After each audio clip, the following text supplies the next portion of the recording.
Hello, everyone. All right, we're going to do a mic check to begin, like usual. Make sure our levels are good. Ooh, I'm like coming up double, so I need to fix something. Hold on. I think it's one of our windows is needs to be fixed. My bad, y'all.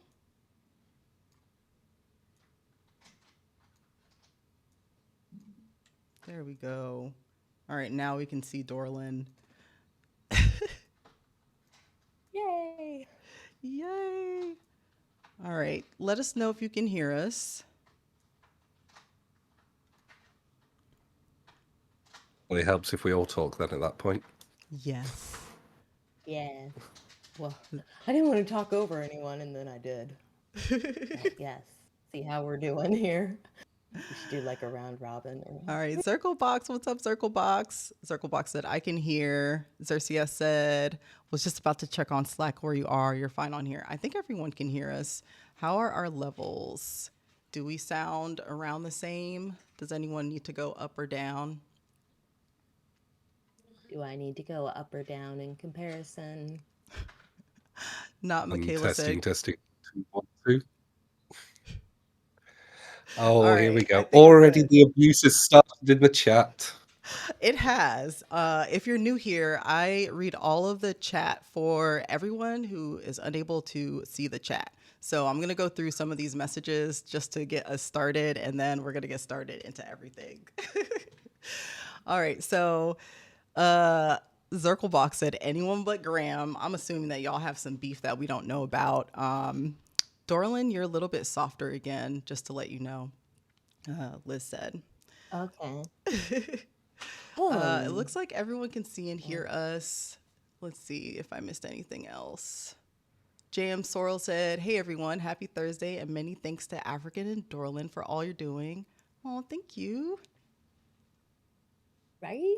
That's awesome. Welcome. Am I a little better now that I've scooted closer to the mic? The real technical way of doing things. Hopefully.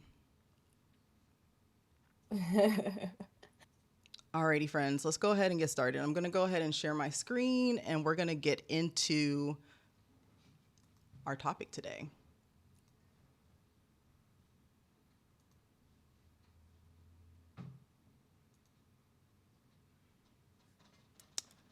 All right. I'm going to make this chat a little bit smaller so it's not in the way so much.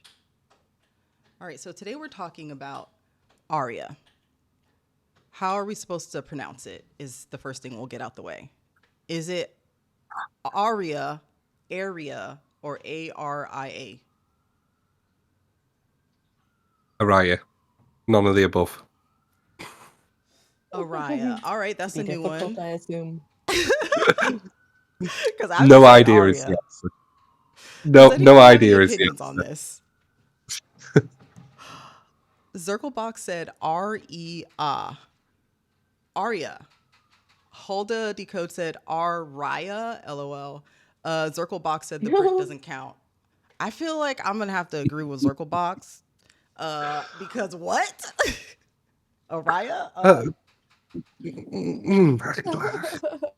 this seems like there's going to be a bit of bullying going on. I like No, it. no, no, no, no. I'm sorry. I forgot that I needed you today. It's all Not right. I'll just Michaela stop said. talking when it's a really important bit. Not I'm Michaela with said you, like Graham. Arya Stark. Remember. We're gonna have to get used to three people talking at the same time. I don't. I know we need a talking stick. Oh my We'll goodness. figure it out though. All right, I'm gonna read a few Uh, of what some people said about how it's Before you do pronounced. that, let's get the spicy comments out the door straight away. If you're going to ignore the Brit, just I'll ask you who invented the internet. You know, since I were talking about accessibility on the internet, I think it was a British guy. I just seem to remember Sir Tim Bernard something or other. So I'm just saying, perhaps the Brits have the final say in all matters regarding the internet, except for how to spell colour, apparently. I am actually speechless, so I think you won. I am gonna bow out gracefully. Araya, it is. All right. Oh no.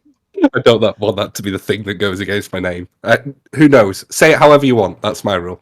Yeah, I'm gonna make this into a clip and Just blow use it it up and put it all correctly. over the internet of you saying that. So we'll see what the people really say after I do that. Yeah.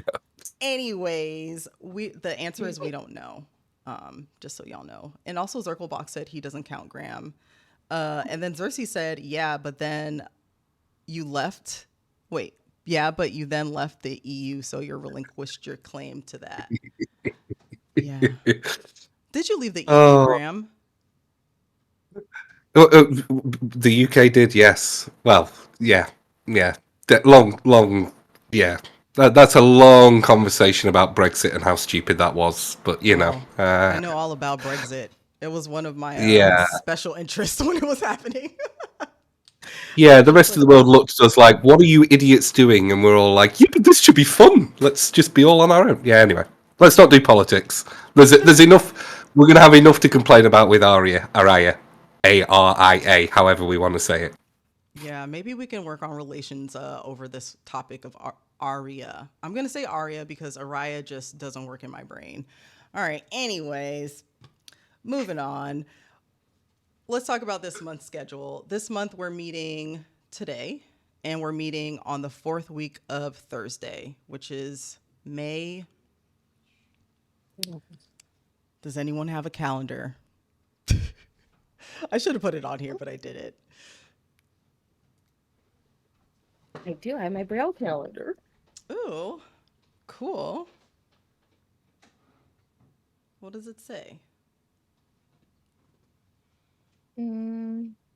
Let's see. What day? I forget which day you have me looking for. The We're looking fourth week of for May the fourth week of May. is going to be the 28th. Wait. The 28th? Someone said the 23rd. Kathy Codes. What's up, Kathy? Well, let's see. There's my May Thursday, 30th? 7th, 14th, 21st. Wait, that can't be right. Am I in the wrong month? Sorry, guys. There are 2 months that start with M. Oh, someone said I see two Africas. LOL. Okay, sorry. My bad. I gotta fix that. Okay, and I was in March, so my bad, guys. Because today's the 2nd, not the 7th. Yeah, 23rd, of course. Okay, so the 23rd is Kathy gonna was be our Aria Part 2. And excuse me while I figure out all of these little stream things that I have to do in the background. Because we haven't streamed with 3 people yet, so I had to make new scenes. This just feels so familiar. This is exactly what we did when we last streamed. Just you and I have. We had to hot foot it onto mine, and I did my first ever stream with you, technically. Yes. So Every you time know. you come, I'm doing something for the first time, but this Nice. time I got it together a little bit better, at least. All right, we're back. We're back on flying. stream. We're back on track. You can hear us, you can see us, and now we're ready to go. So we're meeting on May Yes. 23rd for part 2 of this. I'm gonna put it on here so it's seared in our brains. I just typed it on the screen. We wanted to talk a little bit about the WAS IAAP, which is one of the certifications that a few of us in the group are trying to get. The Web Accessibility Specialist. Graham, do you have that? Do you have any of the IAP certifications? Pass. I'm useless on qualifications. No, not a clue. You said not a what? I always I don't know if that sounds like a bit of a flex, but I've never really needed the qualification for anything. So I yeah, feel that. yeah. No matter how I say that, that sounds awful when you say it out loud. But Hey, flex it if you got it. I'm telling you, if you know what you're doing, That's cool. that's all people care about, to be honest. Let's be Alright. real. that's a whole other conversation. Let's not go there. Well, come on, Well, and man. that's what really matters, that you know what you're doing, like it's possible to get certifications and not know the knowledge you know, obviously. Yeah. I could say it's probably Unless helpful. they're learning off YouTube, obviously, in which case they Mm-hmm. will know exactly what they're doing as well as having the qualification. Because that's for Yeah. flying the flag. Well, we brought And it up. some of us are trying to just collect them all. Doesn't hurt, never hurts. I'm certainly not against qualifications in the slightest. By the way, Graham, I think someone said that you're much louder than us. You might want to One sec. turn it down a little bit on your Might end. check on that. I've turned my self down a bit now. Sorry, I did see that conversation going on. Okay, so there are a lot of feelings I think about certifications in general, especially when you're more seasoned. I agree. Sometimes you don't really need a certification, especially if you can do the work and demonstrate that. Certifications can be helpful for people starting out, but I don't think anything's as helpful as like self-teaching and actually just learning the material that you need to learn and being able to kind of show that you know it. But we brought it up because we kind of started the group, the first one for the CPAC. And then we said we were going to do the WAS, and we're still kind of doing that, but we wanted to just make it clear for everyone that right now what we're doing is more foundational web accessibility, engineering type stuff versus just studying for a certification. And we just wanted to clarify that for everyone. But we will get back into the WAS and kind of show how what we're doing aligns with the material that they want you to understand. So just, I guess, clarifying that this is not a WAS IAAP study group. This is a web accessibility in general study group that's kind of rolling, and it's not like we're doing classes. We're not, this is not an 8-week course or anything like that. This is just like a rolling web accessibility study group. So just wanted to clarify that. And if you have any questions, let us know. But yeah. There's one thing I will say, because I'm sometimes flippant when I'm joking, and some people don't quite get me. Get the damn qualifications, because at the end of the day, they have automated CV checkers nowadays. It's probably hurt me many times on things I've applied for where I didn't tick a box that needed to be ticked. And I've only been lucky through my network more than anything. And saying that, I applied for jobs that I definitely should have got an interview for and didn't. So get the damn qualifications. Ignore me being flippant about it. They are important just to get you through the door rather than anything else. Yeah, getting through the door, it does help. But I'm kind of right there with you, honestly. I'm like, it kind of sucks that you have to play a game, but sometimes that game could land you where you want to be. So it just depends on what your priorities are and how you want to do them. I think my gripe would be the cost is so high for some of these certifications that like the ones that I do tell people to do, like the trusted tester, for example, I'm like, that's free, man. Go do that. That's a certification where I'm like, actually, yes, go do it. You know what I mean? Versus this one, I'm like, hey, you can. It might be helpful. But what I really like for us as a group is that they do have this kind of guideline that shows you what they want you to know and understand. And that's helpful if you're trying to just organize your learning. And yeah, just my little 2 cents. Doug Donut Days said, I'm working on Trusted Tester now. Zirkelbach said, I have a problem with folks who require the cert but have zero clue what their role calls for. Yeah, I agree with that. Definitely, for sure. That happens a lot. I think especially recruiters, right? Recruiters are just looking at like, do they have the CPAC? Do they have the thing? Do they have the DHS trusted tester? There goes the check. There goes the check. And then there's someone like Graham who can walk me under the table with you know what I mean? And they're like, 20 years of experience, but none of the certifications. That doesn't really make sense. You know what I mean? So, No, don't do yourself down.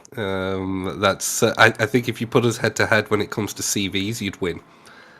Like I said, mine but only tends to be because pretty. I'm strategic, but not necessarily because I know more. It's just like, I know how to beef up a resume and get a job, but I'm trying to be like you, man. I'm trying to be like you eventually. Oh, don't. Liz Ginger said cost. Talk to Sherry from IAP/W3C at Alley 2 Camp, TO Camp in February. There's scholarships. I didn't know that there were scholarships at all. That's interesting. Something I might have to look into. Ooh, so Zirclebox. I'm so glad you said that. Zirclebox said the trusted tester site is buggy as crap. Oh, don't me and Dorlin know. Oh, it is one of our soapboxes that we will not get on right now because we're going to have a whole roast You session don't. on the trusted It's tester. really hard to get off that box. We don't have enough time Oh, today. you can do it though. You can do it if you're using assistive technology. It requires some like Olympic gymnastic accessibility moves, but you can do it. And like, oh, good Oh, grief. Good luck to you though. Colin, if pain could be a face, your face then was absolutely perfect. I'm dying here. It's just brilliant of how bad it is. Your face said all of it in one go.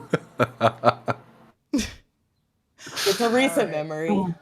Yeah, I got Pain, certified painful one, I in can tell. February. Moving on so Still that we don't spend recovering. 30 minutes talking about how much we want to roast the trusted tester. Oh, Todd, what's up, Todd? Todd Lippy's in the house. Todd said, when do we get to the part where we use an accessible overlay? Todd, I'm going to block you. Get out of my chat room. Goodbye. Where's the block button? You're Are lucky that you I sure don't you want to know. do that? When Xerxes shows me how to use bots, it's over with for all of y'all. No overlay talk in my chat. I'm just kidding. But that's how I feel about that. All right, let's move on so we don't speak too much on these topics that we definitely this is why we need just a regular web accessibility chat open hour like session where we talk, but we'll get into that. Let's talk about roast sessions. They're happening. Just know that if you are not a part of our Slack, you need to be a part of our Slack so that you can help us whenever we need accessibility help and just like commune with us. And also because we have a channel that's just for websites we want to roast, and we are all going to roast them. Anyone can come on the stream and roast them with us. So I know Graham's going to do at least one with us where we roast websites. Yeah. So we'll talk about more of that later at the end if we have time, but I'm going to let y'all, say your pieces. Go ahead. I just want to say, why am I not invited to the Slack? I'm in the Discord, but there's a Slack, Okay, and so I'm not invited. that's because you don't pay attention to the Discord either, and that's how I know Well, you that's don't. true. Okay. So yeah, we moved from Discord over to Slack for accessibility because we wanted everyone who's a part of the Slack to a part of the group to actually use it. And Discord, wow, it is accessible to a degree. If you learn all the quirks to it, it is not user friendly for those who are not on Discord all day like a lot of us are. So we made the decision to move over to Slack so that there was a lower barrier to entry and that we could remain true to the spirit of accessibility where everyone can use it. Nice. So I I'll will give move you the over. link. And actually, let me give y'all the link now, or let's see if I can do it like easily. Invite people. Yeah, I can do it easily. Copy invite link. I'm going to put it in the chat if you want to join us. My point was that we had that. What did I put? Let's see. Is that we have that channel there.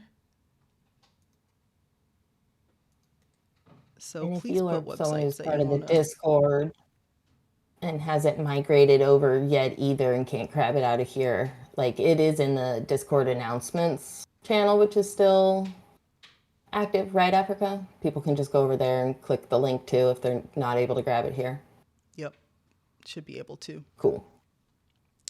I thought it was there. I haven't checked. All right, the last part of our announcements before we get into our things are Florin, aka Icy Null, on Twitch, starting a new stream just for accessibility and technology. So coding, live coding, and talking about accessibility. Florian is a blind software engineer and gamer. So he also has a stream, I think it's Xerxiax, where he streams him playing video games using like a screen reader and stuff. So I wanted to just highlight and let y'all know that he has those streams, and they're also in our announcements channel. So if you have anything you want to plug or streams that have to do with accessibility and you're in our group, just let us know in the group and I'll shout y'all out. All right, let's get into our guest, Graham the Dev. We're so happy that Graham is here. He has a wealth of knowledge. I have learned a lot from him, and I think he's hilarious. Graham, I give it over to you to kind of tell us a little bit about yourself. I mean, I think you've said everything we need to say. So, hey everyone, I'm Graham. I'm a white male. I look about 45. I'm only 39, with a grey beard as well at the moment that I'm sporting, and some very tired-looking eyes because I was feeling poorly yesterday and didn't sleep. So, if you're wondering why I've got gigantic bags under my eyes, that is why. Yeah, so I've been in the accessibility world for 12, 14 years, something like that. I've lost track, to be honest with you. All started when I fell down a flight of stairs and hurt my wrist. So when people say they fell into something, I literally fell into accessibility because I started discovering all these wonderful things that I'd never been taught as a developer. So from there, I built a business around performance and accessibility, closed that, and then worked at Daily Dev for a bit, if you've heard of Daily Dev. And then in the last 12 months, I've been dusting around doing a little bits here and there for accessibility stuff. I joined W3C, which are the people who write WCAG, WCAG, another one that we can't decide how to say. But the Bible for accessibility.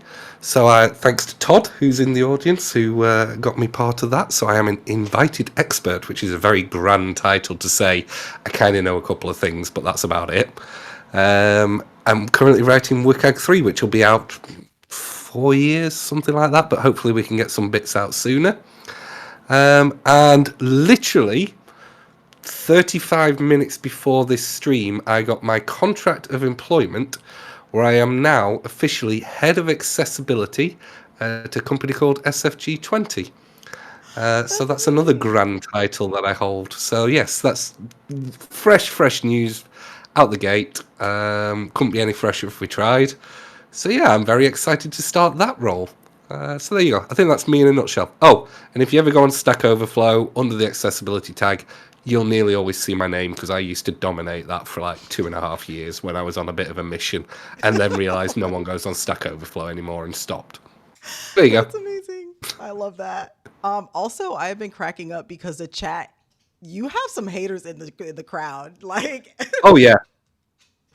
I'll read them in a second because wow, you got some people who are just hilarious in here.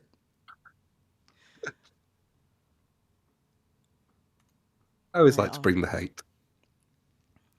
let's see. I'm gonna read some comments. Todd came through with most of them. Graham is hilarious in his own mind. 39. I thought you were 74. Liz Ginger said definitely British, feeling poorly. Todd Libby, Yeah. Zirkle Box is only 17. He said invited expert equals big talker. Hulda Decode said WCAG 3.0, woohoo. Zirklebox said good stuff. James Sorrell said congrats. Todd Libby said WCAG 3 and arrow to 2028. Don't hold your breath. Wow. Well then. Zirklebox said I had to I'm tell our bringing regular. all this. What'd you say? Sorry, carry on. Sorry, ignore me. No, it's okay. Zirklebox said I had to tell our regulatory group not to use or reference the WCAG 3.0. Todd Libby said, congrats, Graham. Did they give you a senior discount at the office snack bar?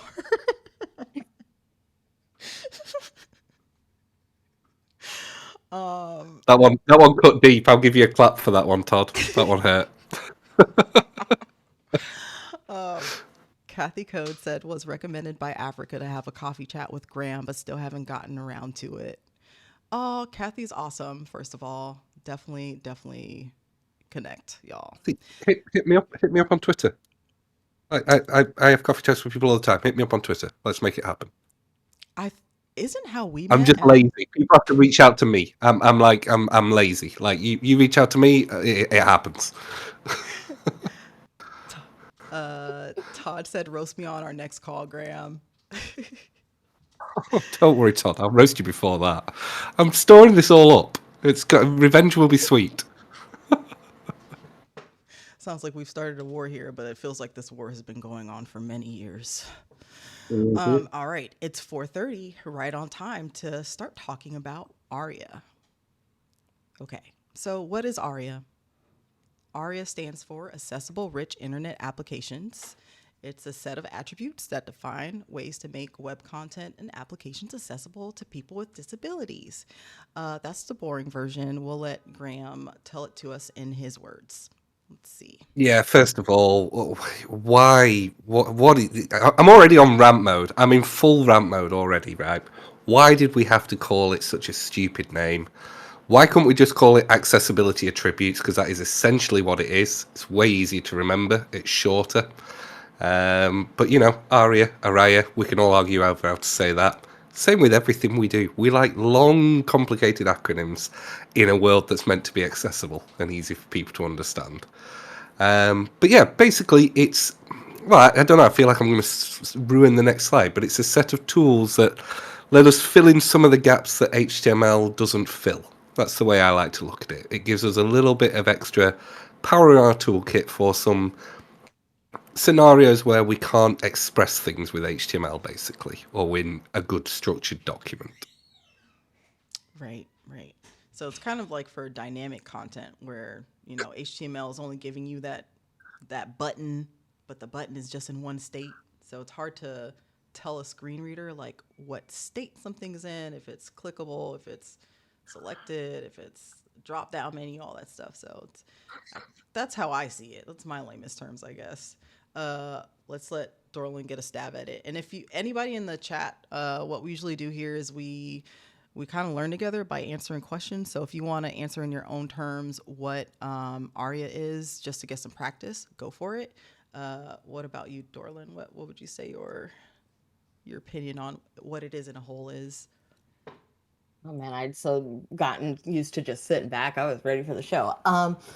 Aria is how I end up pronouncing it. Um, I think Graham said it really well. The accessibility attributes and filling in gaps where HTML needs something. Like, I don't know. I feel like for tabs or toggle switches where there's not a native HTML element, and like you said, showing us the state of something if it's collapsed or expanded in those elements.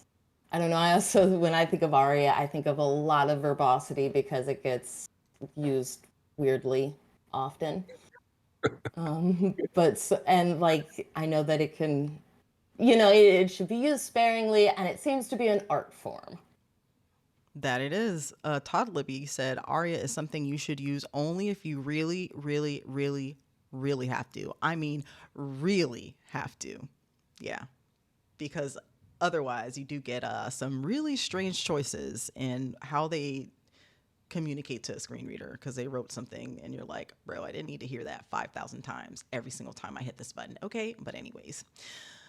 All right. So let's talk about why we use ARIA. We kind of already talked about it. It improves accessibility for users with disabilities who are using assistive technology and therefore enhances user experience for everyone. It's kind of a complement to HTML is a good way to think of it. HTML is our base. ARIA is a little extra sprinkling if we need it, but a lot of times we don't. All right. So, Everyone needs to know yet this again, one. yet again, I'm in spicy mood today. The second point, I feel like this is one of the only times where we can say in accessibility that it doesn't really benefit everyone. It only benefits people who use assistive technology because realistically it is to add additional information semantically that screen readers and other assistive tech picks up on. So it's a bit of a weird one because normally I'm rattling the saber for everything we do in accessibility makes UX better. But in this case, this is specifically for assistive tech more than anything else. There's very little benefit elsewhere. So this is true guts of Busting. accessibility Doot. stuff. And that's a good point because that's literally what it's for. Isn't it only for screen readers? Like what else would or well, I guess also like a braille. Would a braille reader? I never thought about that. Yes, so yeah, but yet again, that falls under your screen reader category. Interesting thing for you here that a lot of people don't know: there is an ARIA Braille label attribute that I have never used once in my life, but this exists so that if you've got a long form of something, say 3 out of 5 stars, you can shorten it down to just 3 stars, so that it's shorter to read on a Braille display. That I was blown away by because I don't think I've ever used it, but it's amazing to know it's there. And I have no idea what support's like for it either. But yeah, a Raya Interesting. Braille label. Yeah, interesting one. Cool. Circlebox That said, what I should like to probably be advise is used with caution too. Yeah, yeah, true. Sorry, I think I was talking over you. What did you say, Dorlin? I just said I think that one should probably be used with caution too. I start thinking about developers trying to decide what I might need in Braille or something, as with no knowledge of Braille. I Yeah. mean, obviously, Yeah. well, but that's so cool to know that's there. And as I build up my little website, I'm gonna try it just to see what it does. We should try it on Replit sometime. Anyway, go back to the chats. Yeah, that's actually a great job. A great idea. How am I gonna remember that? I'm gonna put it in my I'm gonna Araya remember that. notes. There Okay. was Braille involved. Don't you worry, I All got it. right. I think what I was doing was I was reading what Circlebox said. I hope I'm saying that right. It starts with an X, and it's an X instead of a C. So is it still Circlebox? It might be Circlebox. Oops. What I like to advise is use ARIA on custom components after the authoring in semantic HTML first. Todd Lubby said, first rule of ARIA Fight Club, don't use it unless you have to. Liz said the same thing. First rule of ARIA is don't use ARIA. No ARIA is better than bad ARIA. Why? Why? We know the rule, but like, why do we say the rule? Oh, it can just be so bad. I think of things where they put so much ARIA label on something that when I tab to it, I get this long, long, long, long, long string of text that I have to kind of parse through in my brain to figure out, what this element actually is and does, because they've labeled it with. Oops, sorry, I got so excited I bumped my mic. They've, labeled it with just like every piece of information that might be associated with it. Right. What would you say, Graham? Any Was other the reason original that we didn't question? say Sorry, because I already? was blown. Are you Ask looking me at the the original chat? question again. Sorry. Yeah, I got too distracted by trying to listen to Tolan's response and the chat and everything else. What was the question? Sorry. Why is no ARIA better than bad ARIA? I can't top that answer, to be honest with you. Like, you can do so much damage with it. You can literally, if you wish, you can remove every semantic piece of information off a page that would otherwise be wonderful. You can add information overload, has just been pointed out. Or, better than anything, you can actually start indicating states of stuff that don't exist so that people using assistive technology get a completely different experience to people who aren't using assistive technology. Just add ARIA disabled, ARIA, however we're saying it, disabled to everything. And then they think that you can't activate anything when you can. So yes, it's very dangerous in the wrong hands, and it definitely has a tendency that the first time someone discovers it, they're like, wow, this is amazing. I can fix all the accessibility by labeling every item on the page and not knowing where it overwrites text content and everything else. It can get you in a mess. Yep. Todd Libby said there's also an ARIA Braille role description as well, also used with extreme Yes. caution. Tell us why we need to use that with extreme caution. I thought you were talking to Todd then, and then I realised. So Both it's of the same y'all. as it's like the description of the role of an item. So similar to how you can describe a role if it's a custom component or something, you can then give it a different description to people who are using a braille display, which can be doubly bad because you try to shorten it, and a lot of the time that's one of the few places where you kind of want to be a bit more descriptive. Yet again, also, no idea what support's like on it. This is the other thing we'll probably talk about with it, which is you'd be surprised how poorly supported a lot of attributes actually are. So even if you code everything right, it might not actually be accessible anyway. So, you've got to use it carefully and sparingly. I'm sure Todd has an even better answer than me. I'm waiting for him on that one, though. He said because you can mess things badly up for disabled folks. So, right, if someone's using a braille display and they're expecting it to be right, and now you're adding something, because I'm thinking to myself, what are the odds that someone like who's coding the program also knows braille really well? It just seems like a recipe for disaster unless you have some really specific case use. Yeah, like I think as you were talking about it being the role, I'm realizing, that's kind of actually already a built-in function of my Braille display if I choose to switch that on in the screen reader that I'm powering it through, where I've got these status symbols all the way to the right of my display, like the four most left cells that'll give me that information. They're letting me know I'm already getting if it's a heading and what level that heading is through a code that I've already learned through my screen reader. If you're using the native elements, same with button and, like link is designated in a certain way. So I think it gets back to like you should be using native elements because it can already be interpreted instead of having to put yourself in a situation where you're then trying to use an ARIA attribute to change the way a role reads on a braille display. I Exactly. don't know. And Todd just I'm said never. intrigued by that even. Sorry. I'm sorry. No, Todd we're all said, being too polite. I think I've got an ever so slight delay on you both here. But yeah, the thing that I'm intrigued by is what that would look like for you as a user. I've no idea because you won't have a custom code for it. So that is going to be just text. And does it announce that it's a role at that point? Or like I said, I've never touched the attribute. Just one that I know exists because it sounds, as Todd said, dangerous. Very dangerous. right. He also said never change the default behavior for assistive technologies. They try to do that in the econ place that shall not be named that I used to work at. Using ARIA without any knowledge can change behaviors with AT.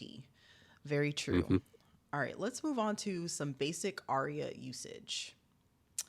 Uh, I'm going to let the chat look at this, and I want you to tell me what you immediately see as something maybe you wouldn't want to do. So I'm going to spell out pretty much what's on here. I have an example.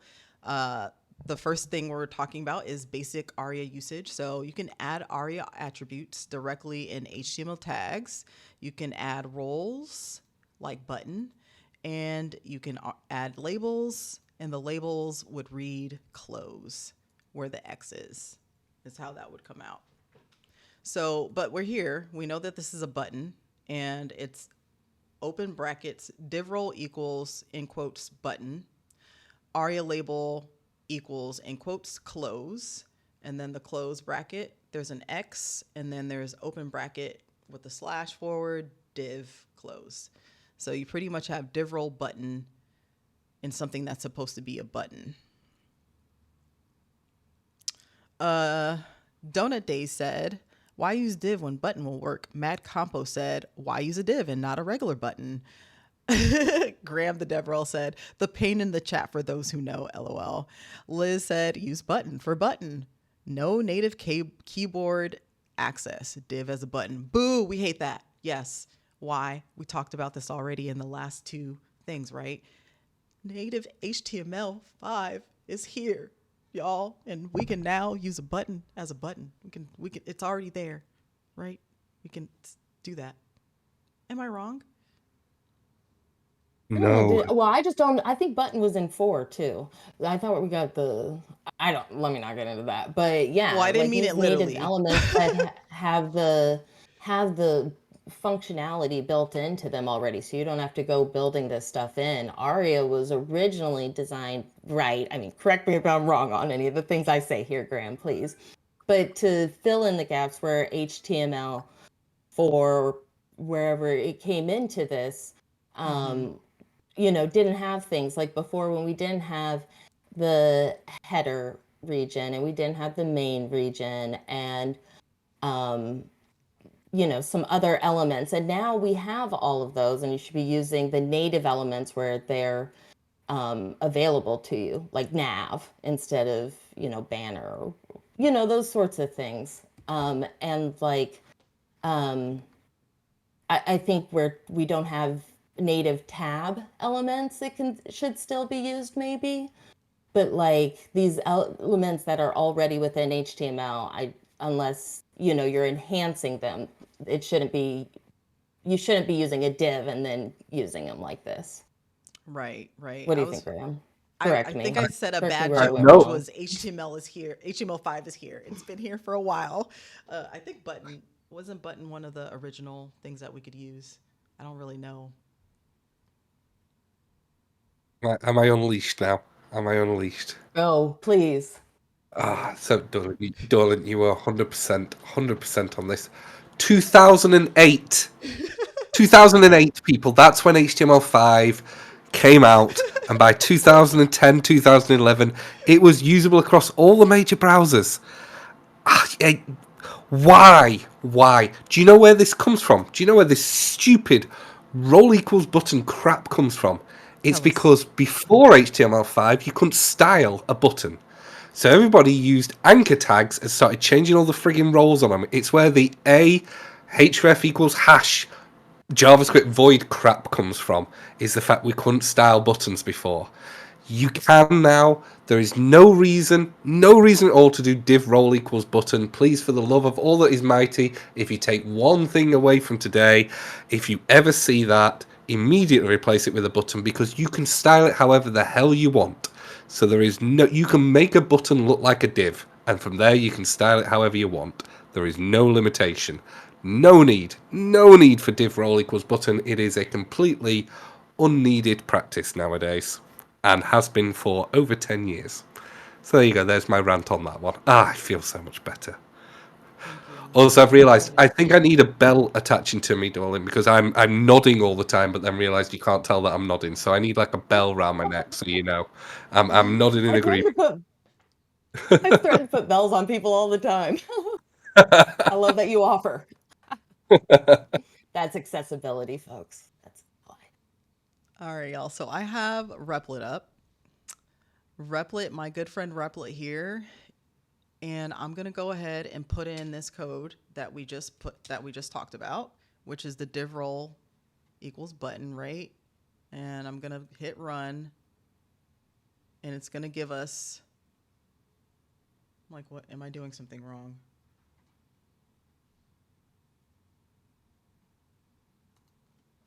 So what we'd want to do is delete the div role and just leave button, right? Yep. There's so many. Like I said, we could do a whole hour on this alone. The beauty is it's already got click handlers built in. So as a developer, your life is 100 times easier. No need to worry about handling enter presses versus clicks with the mouse. It will all be handled under a click handler on a button element. They've done all the work for you. It will be focusable by default, so you don't have to then remember to add tab index equals 0 to it, which everybody always forgets when they try and make a custom button. There's just 1,000 reasons to use it, and not a single reason I have ever heard to not use it. So use a button. There we go. Done. Okay, so if We should get some buttons made that just say use a button. Yes. this is a good example place to talk about when we would use a role, though. So we know that buttons are native. We've had buttons for a very long time. I think buttons have always kind of been native, minus when everyone was styling them, and that became a whole, I guess, snowball of everyone just continuing to use div role equals button. When would we want to use a different role than something like for something that we can't use with HTML itself? I have a great example of when to use role equals button. after me saying, please don't ever use it. Ooh. If you want to truly progressively enhance a page so that it works entirely without JavaScript instead JavaScript fails, you can start off with an anchor and then progressively enhance it to a button. So if it was like a spa navigation, you can have an anchor as your normal. Well, spa navigation's a bad example. So let's say you had a pop-up, but if that pop-up failed, you'd want to navigate someone to another page. You can start out with an anchor, and then you can progressively enhance it with JavaScript to add role equals button, take away the typical link action, and then make it into something that would open a modal. There is one example I can think of. I don't know if I explained that well, and if I didn't, please ask me to repeat it in a better way, because I feel like I got away with that a little bit.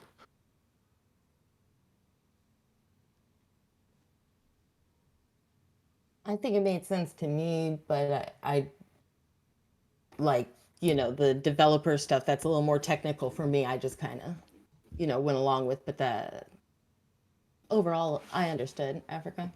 Yeah. Yeah. Matt Campos actually said something that we probably have an example in here for, hopefully. But tabs is a really good example of when you would use role versus, because you can't make there's no native tab like element essentially. So that's showing and telling people that there's a tab there rather than the alternative, which would be, I don't know, how can you do that without saying that it's a role?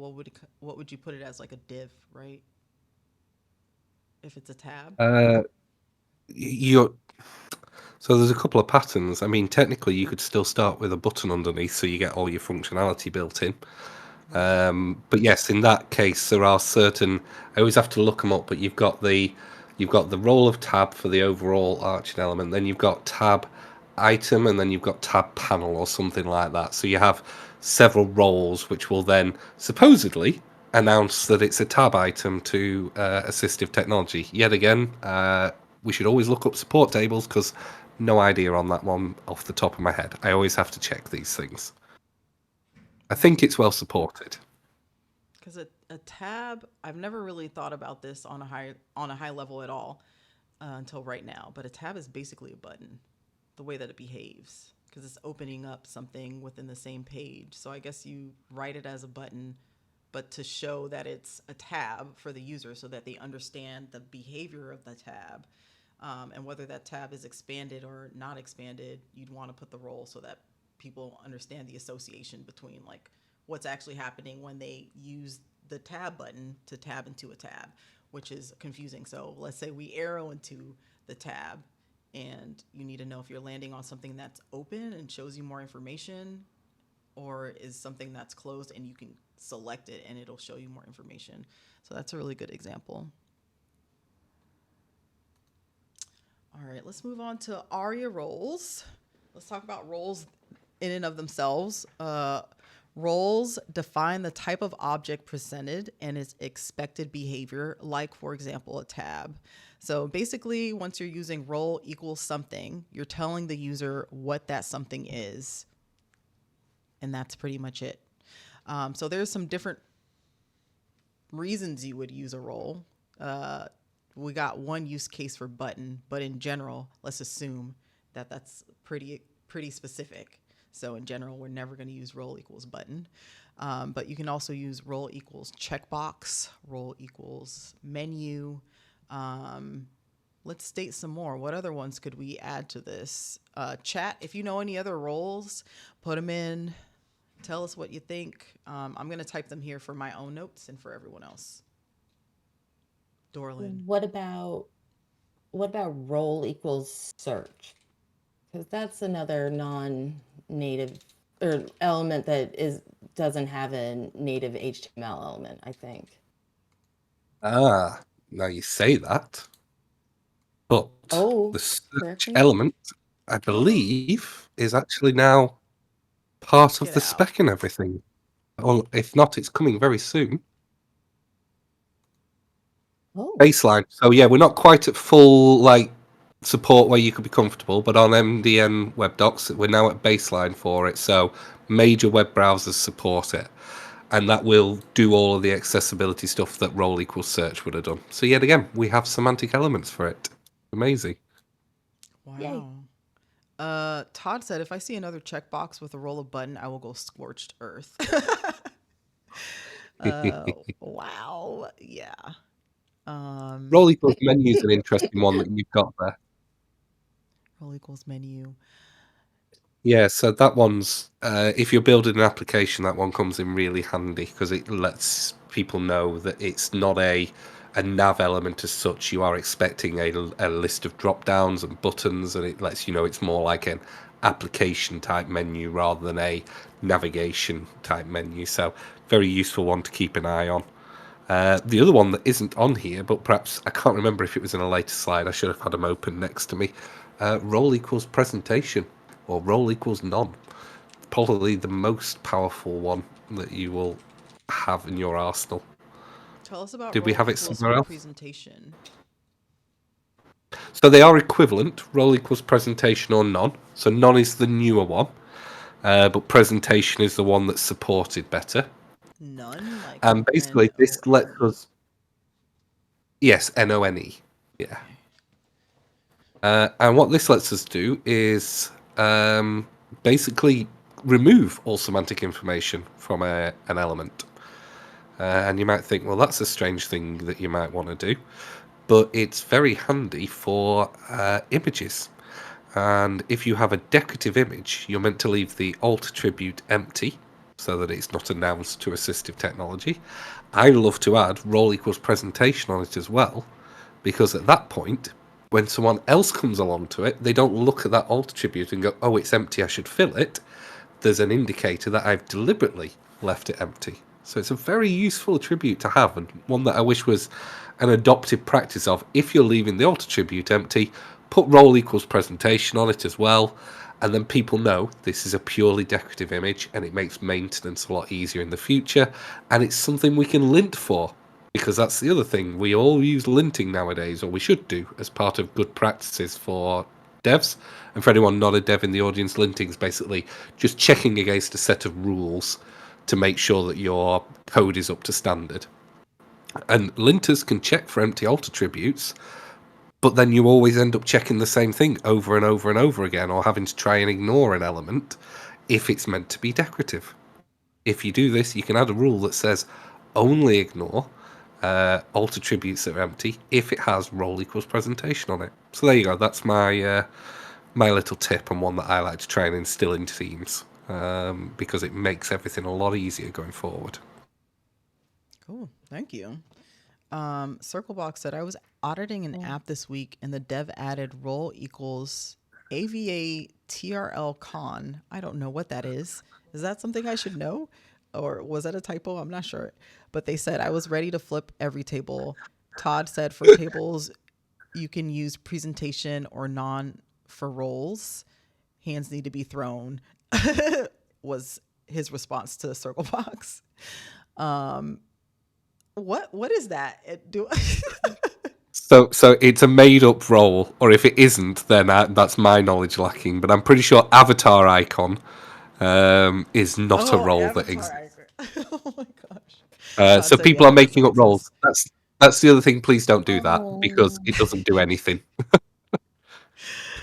He said role is absolute buffoonery. It does not exist. Okay, they were just making something up. Got it. Wow. All right, let's talk about state and properties.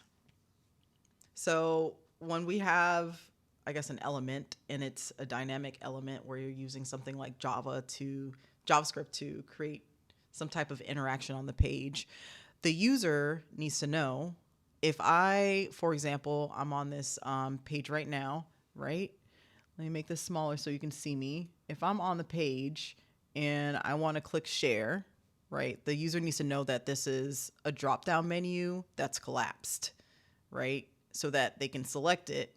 And then they need to know, okay, it's expanded now. So those are kind of those states that we're talking about. The current condition of the element that's on the page. HTML can't really give you that information. So ARIA is giving that information to assistive technology users only. So you'll have things like ARIA disabled equals true, or ARIA checked equals false.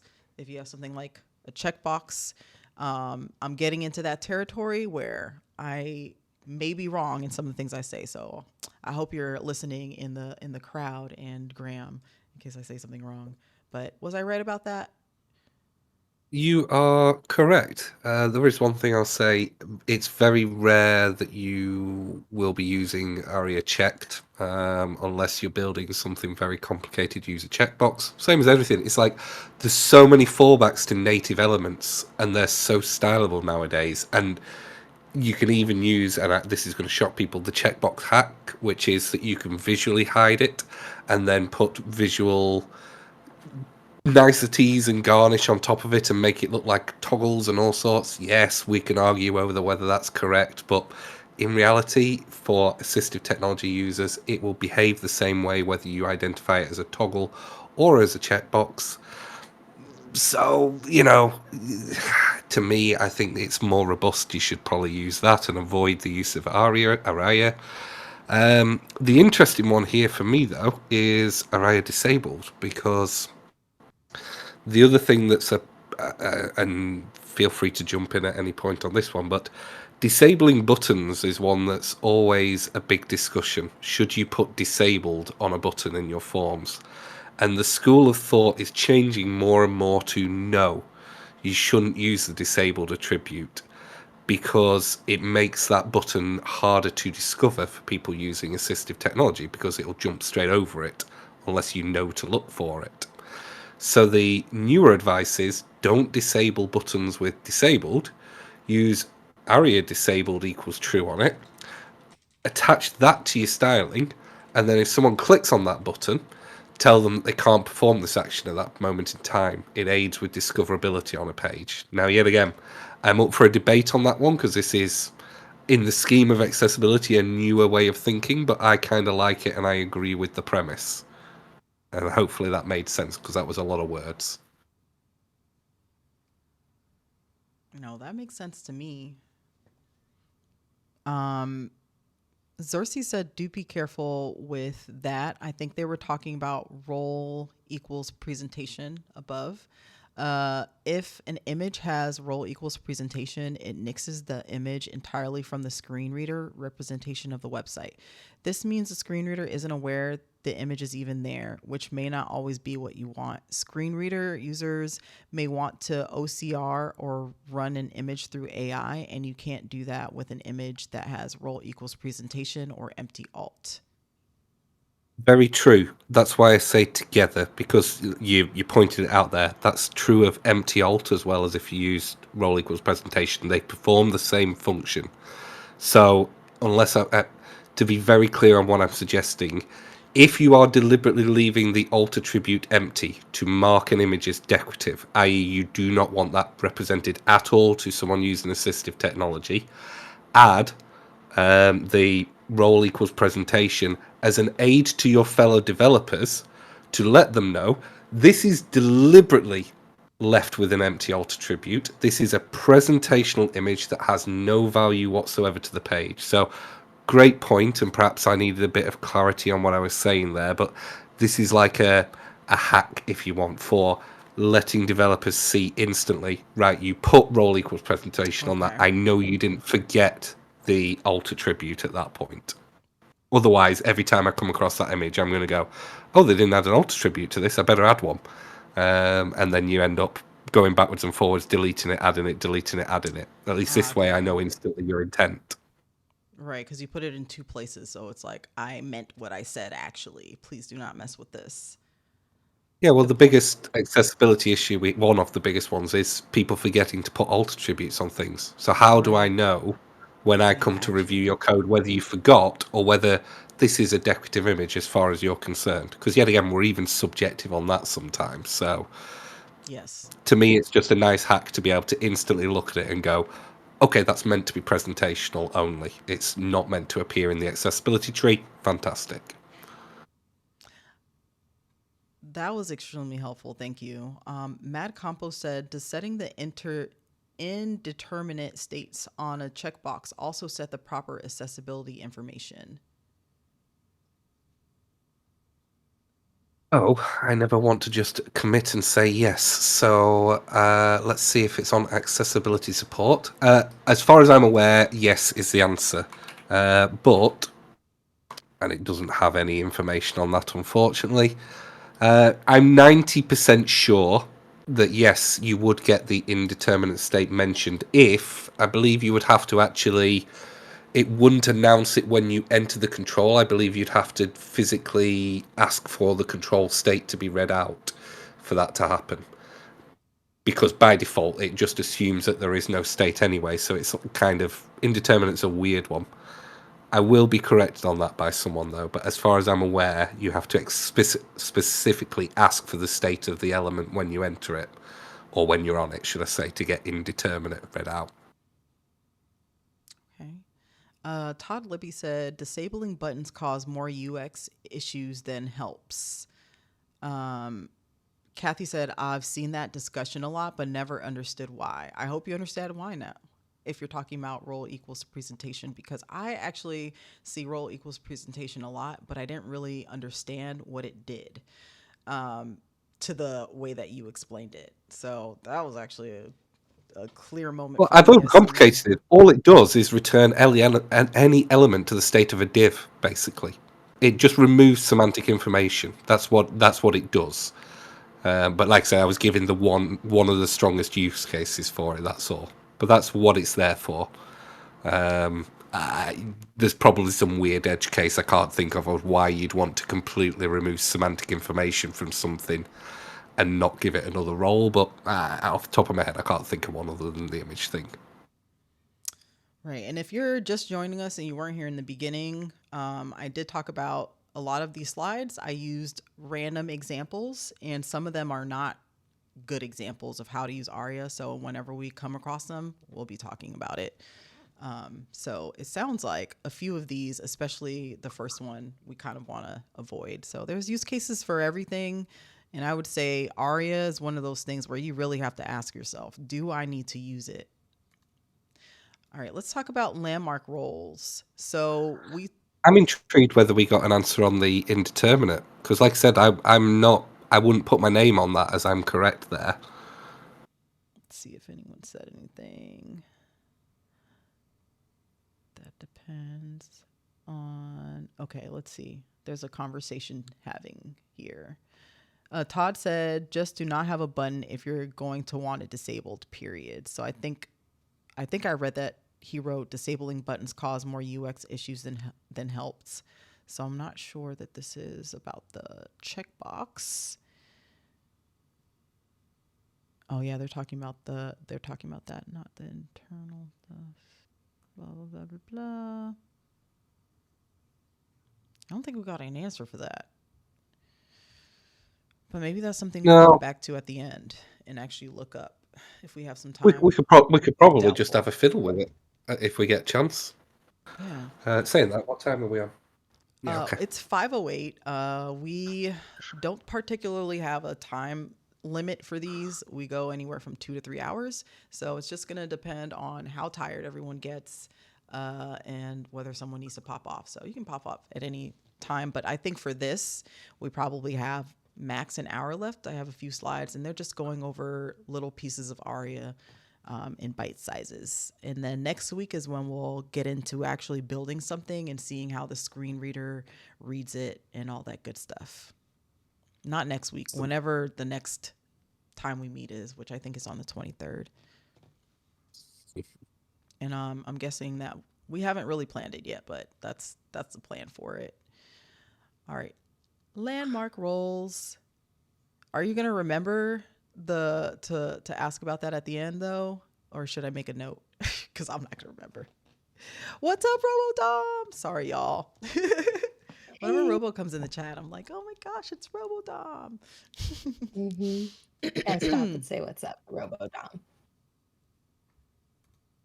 All right, let's talk about landmark roles. So, what is a landmark chart? What is a landmark chat? I want to see the answers in the chat because I know y'all know what landmarks are because we talked about it last time. And This is your chance to practice some spaced repetition. Get it in. What is a landmark in HTML?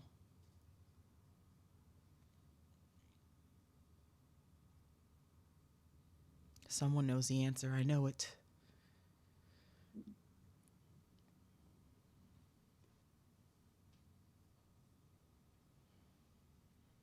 While we're waiting for that answer, Matt's put us a little demo together to test indeterminate states. So Ooh, okay. Well, let's have a look at the accessibility tree first of all. Rutro. Are you doing it right now? Yeah, I'm literally having a look as we speak. All right, I'm gonna. The only downside is CoPen's a nightmare when you're trying to look at something in the accessibility tree. I think that's actually worth looking at if you want to share your screen.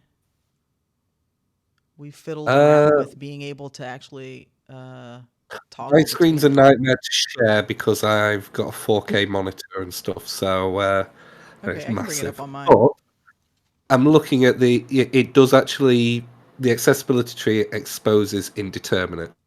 So at least that answers that question, that it is exposed to assistive technology.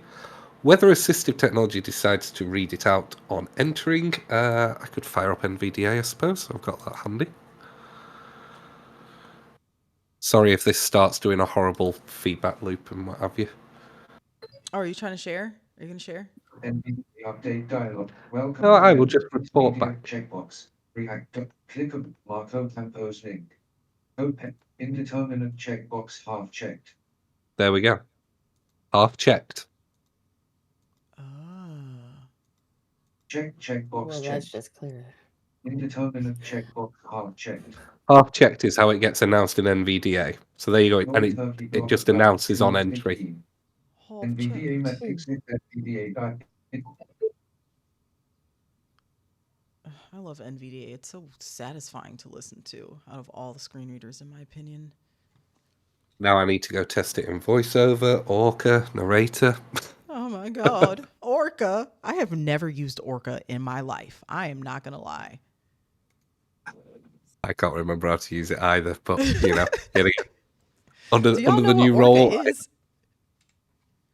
Oh, that's a good point. Yeah, most people won't even know what Orca is. Do you know what Orca is, Dorlin?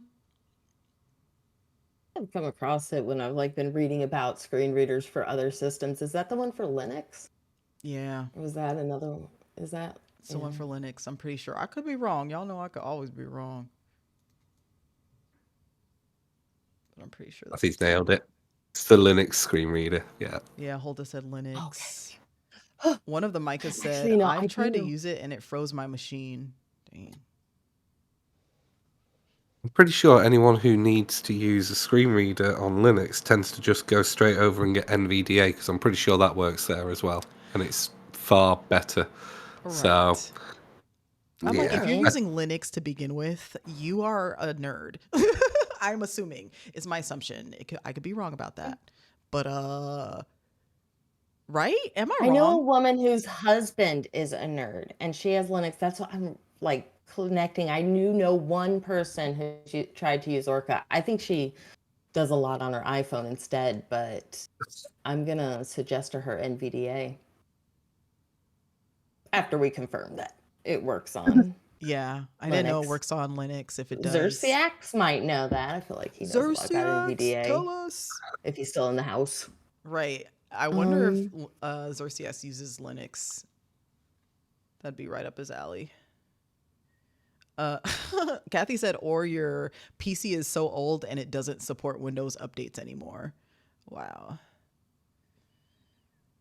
Orca works on PC? Oh no, you're saying probably you have Linux on your PC. Robo said, is Orca the more complicated screen readers?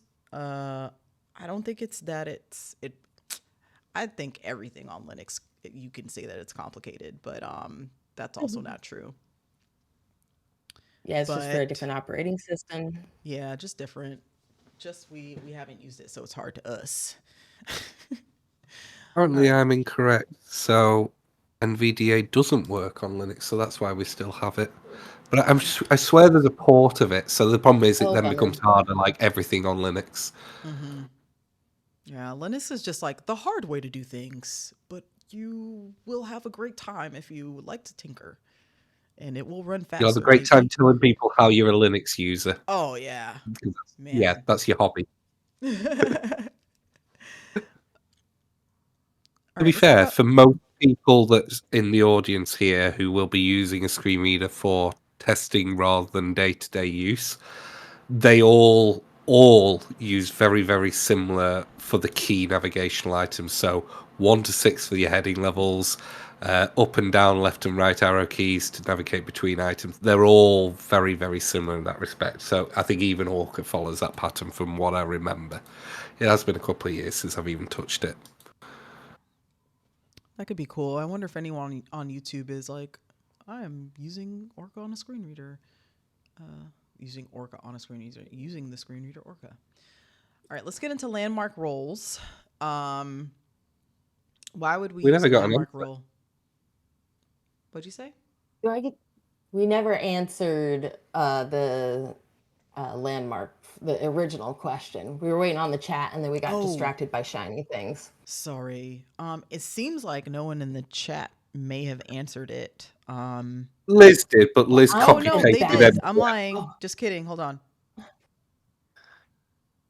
There's a lot more comments than usual, and it's really hard to split my mind between them both than it usually is. I'm sorry. So I'm going to miss some of these comments, but what I'm going to do at the end is I'm going to scroll up and give you the highlights. But someone did answer, and now I have to scroll down all the way down. one of these days I'll get one of Hulda, those fancy bots too. Hulda said, identify section on a page for easier nav. Tanya said, what's up, Tanya? I don't think I said hi to you today. Tanya said, main nav, footer, and header. Yes. Circle Box Woot said, woot. gotta bounce, keep up the good work. Oh, thank you, Circle. They're probably gone already, but high Right. praise. Robo said, I've definitely seen landmark roles, but not 100% what they do. Oh, great, because we're going to talk about what they do. Let's see, anything else? These are all talking about Linux and Ubuntu. Okay, cool. Graham, why do we use landmark roles? It's pretty. No. So there's a couple of reasons that you'd want to use landmark roles. I'm going to start with the non-accessibility one, which might shock you, which is it makes your code a hell of a lot easier to read when you're reading it back. Instead of div hell, you have nice elements that you can see where they start and end. So as a developer, it makes life super easy. No, but that's not why we're all here, are we? We want to talk about accessibility stuff and why you should be using them. They give another way to navigate around a page and get familiar with a page. So headings is one way that is typically used by assistive technology to jump around a page and get a feel for it. The other one is landmarks, and it lets us define regions on a page that are typically shared across pretty much every page on the internet, such as the header, the nav, the main. So like nav is for your navigation, obviously. Main is for where all the core content is. We've got the aside element, which is for like, side menus, or if you're on a blog, like where all the tags and search and other article type stuff would be.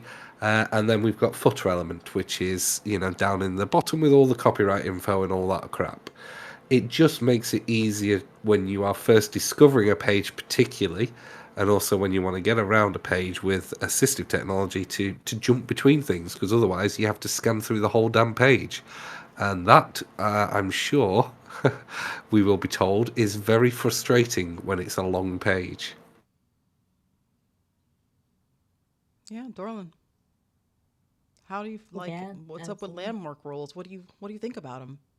Why are they Well, helpful when you for say you? landmark roles, are you specifically talking about the ARIA role attributes, or are you talking about HTML landmarks? I want to be I'm talking clear about ARIA attributes in this context. because I feel like Graham was definitely talking HTML landmarks. Or I guess So in general, let me not say what Graham I, was talking about, but I think for, landmarks in general, it is, the quick way to get around the page, defining those regions, your header and your nav, so your navigation region, your main region. That's one of my favorite regions when it's used well, because I can quickly get to the meat. Oh no, I'm excited again. All right. Sorry guys, I knocked the mic over. But I can quickly get to the meat of the page, or if I need copyright info or contact info, I can get down to the footer easily. And again, when I'm re-navigating that page, getting to places is easier. It helps me kind of make a mental map of the page, a greater container where those headings will get smaller, but the greater container or the greater map is those landmarks. And then when it comes to like ARIA roles and using those, I feel like the role equals banner and the roles like that were used prior to HTML5 before we had these native elements. And then they still get used now. And I don't know, this is actually a question I have for Graham. If someone's using HTML and then also uses these ARIA attributes, is that when I'm getting things read to me twice? More than likely, Those are my two things. yeah, so that's interesting that you say that. It's not consistent behavior. It depends on what screen reader browser combination you're using. But yes, occasionally you can get the information being read twice. Um, the reason that when I started talking, I was focusing on semantic HTML is most of the role stuff now has been replaced, and this is the problem. We're still using roles for loads of things that they're not needed for. The Right. role information is built into loads of elements. I had to bring up the list of roles, Right. and I think there's maybe five that I can, no, maybe 10 that I can see on here that you don't have a native HTML element for. So basically, the rest of them are pointless in nearly every scenario. The only reason they still kind of exist is we have a very dangerous role called the application role. It's the most dangerous role. If you want to break accessibility on a website, the application role is the godfather of this. Because if you put role equals application on your web page, you'd instruct the browser, ignore every single piece of semantic information you have ever learned on this page, just present the whole thing as text. I am going to give you instructions on how to make this accessible. And you have to code every last bit of accessibility into the page. So, my advice to you is unless you have spent 15 plus years, longer than me, doing accessibility, never use the application role. There you go. That's the long story on that one. It's horrendous. There are very limited use cases for it where it is useful, but for most people, that's the one that scares the living daylights out of me, and I see it more often than I care to admit. Right. So another thing is some of these roles, like we were talking about, are kind of redundant. So I have role equals navigation, role equals main, role equals search.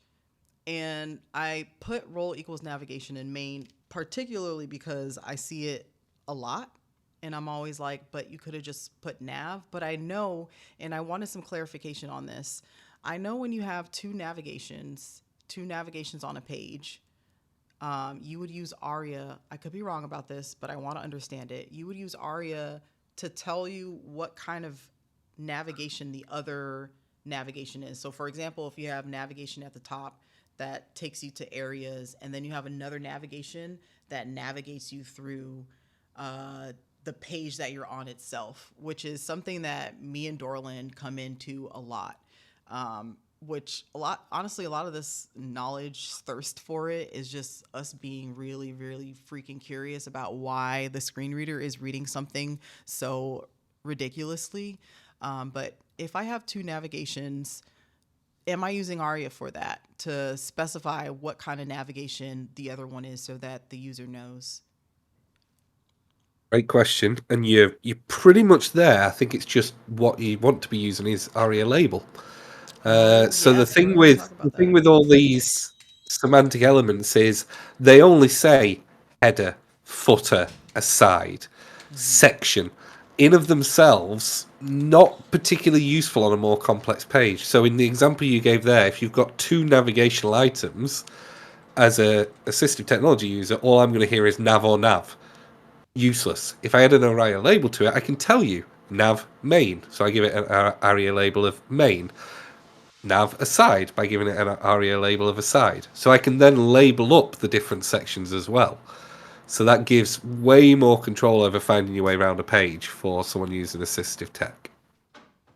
Right. And I realize I don't have a slide on this, but I wanted to talk about the difference between ARIA label and ARIA label by.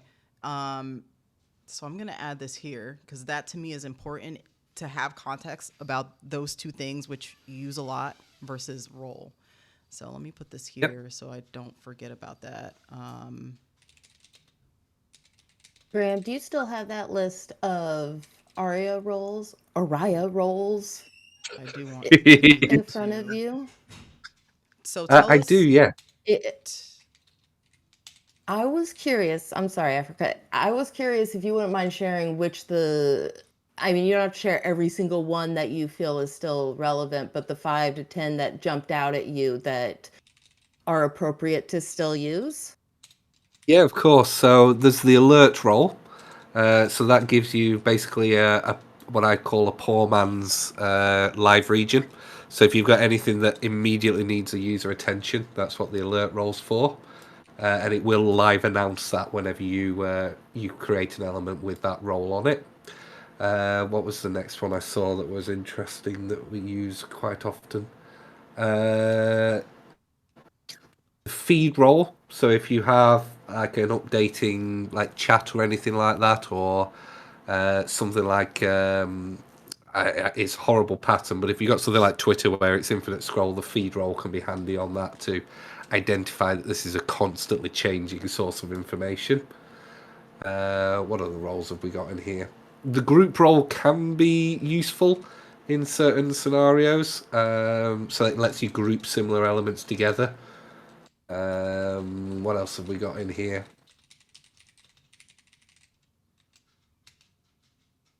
The math role, although we have got MathML, so even then you could argue that is. The menu bar role, yet again, we were talking about menus in applications being slightly different and the behavior being expected to be different in them, because you'd expect shortcut keys on the menu items. So those roles, everything to do with menus, so menu, menu bar, menu item, they're all still useful. And that's, like I said, there's a few others in here. I was a bit harsh on how many are still useful. There's still a couple in here that are, I would say you'd still use on a reasonably regular basis. And there's weird ones like spin button, which I have used, but at the same time, like it's normally a sign that you've probably done something wrong, and I don't even know if anyone actually supports that spin button role anymore. So yeah, those are a few. There's a few other in here that like there's like Thank call you. group, and you could argue that call group is useful in certain scenarios, but then if you do tables correctly, you can kind of do the grouping anyway. So it's a grey area. I would never say something's completely useless. It's just 99% of the time there's something better to reach for. Thank you. That's helpful. So, the takeaway here, from my understanding, and tell me if I'm wrong, is when it comes to roles, don't, like everything else with ARIA, if it already exists with the HTML, you don't have to reiterate it again with a role. Because I'm thinking and I'm guessing, we don't know that this is true, but my guess, whenever I hear button, navigation, I'm assuming that like something is being read twice, but now I'm wondering if it's just like a JAWS glitch or something, because usually I hear that with JAWS, but that's because I'm usually using JAWS. The problem is there's so many different things it can be, because there's Right. also verbosity settings that can change it, and there can be it can even be down to some weird things with if there's a problem with the HTML and it's passed incorrectly by the accessibility tree, it gets read twice. Doesn't happen often, but occasionally that happens. So more often than not, it's that someone's labelled something several times to show that it's definitely accessible. But I jumped in because I realised the most important, probably, ARIA role isn't listed on MDM under the list of roles. What is it? Oh, it's not a role. That's why I'm being stupid. It's all right. I'm an idiot. I was thinking of ARIA Live. Like, that's probably one of the most important Oh, ARIA things that we have. But then I for a lot of realised it's reasons. ARIA Live, not role equals live, so I'm an idiot. Ignore I me. have a question real quick, Graham, so would there be any reason for you to duplicate, an HTML element and an ARIA role that's the same, like to have a button, an HTML button and an ARIA button, or an HTML, main and ARIA. Is there any other use case? Because you brought up the ARIA equals presentation kind of as that, I don't know, kind of to like future proof your code when you're using it on a decorative element.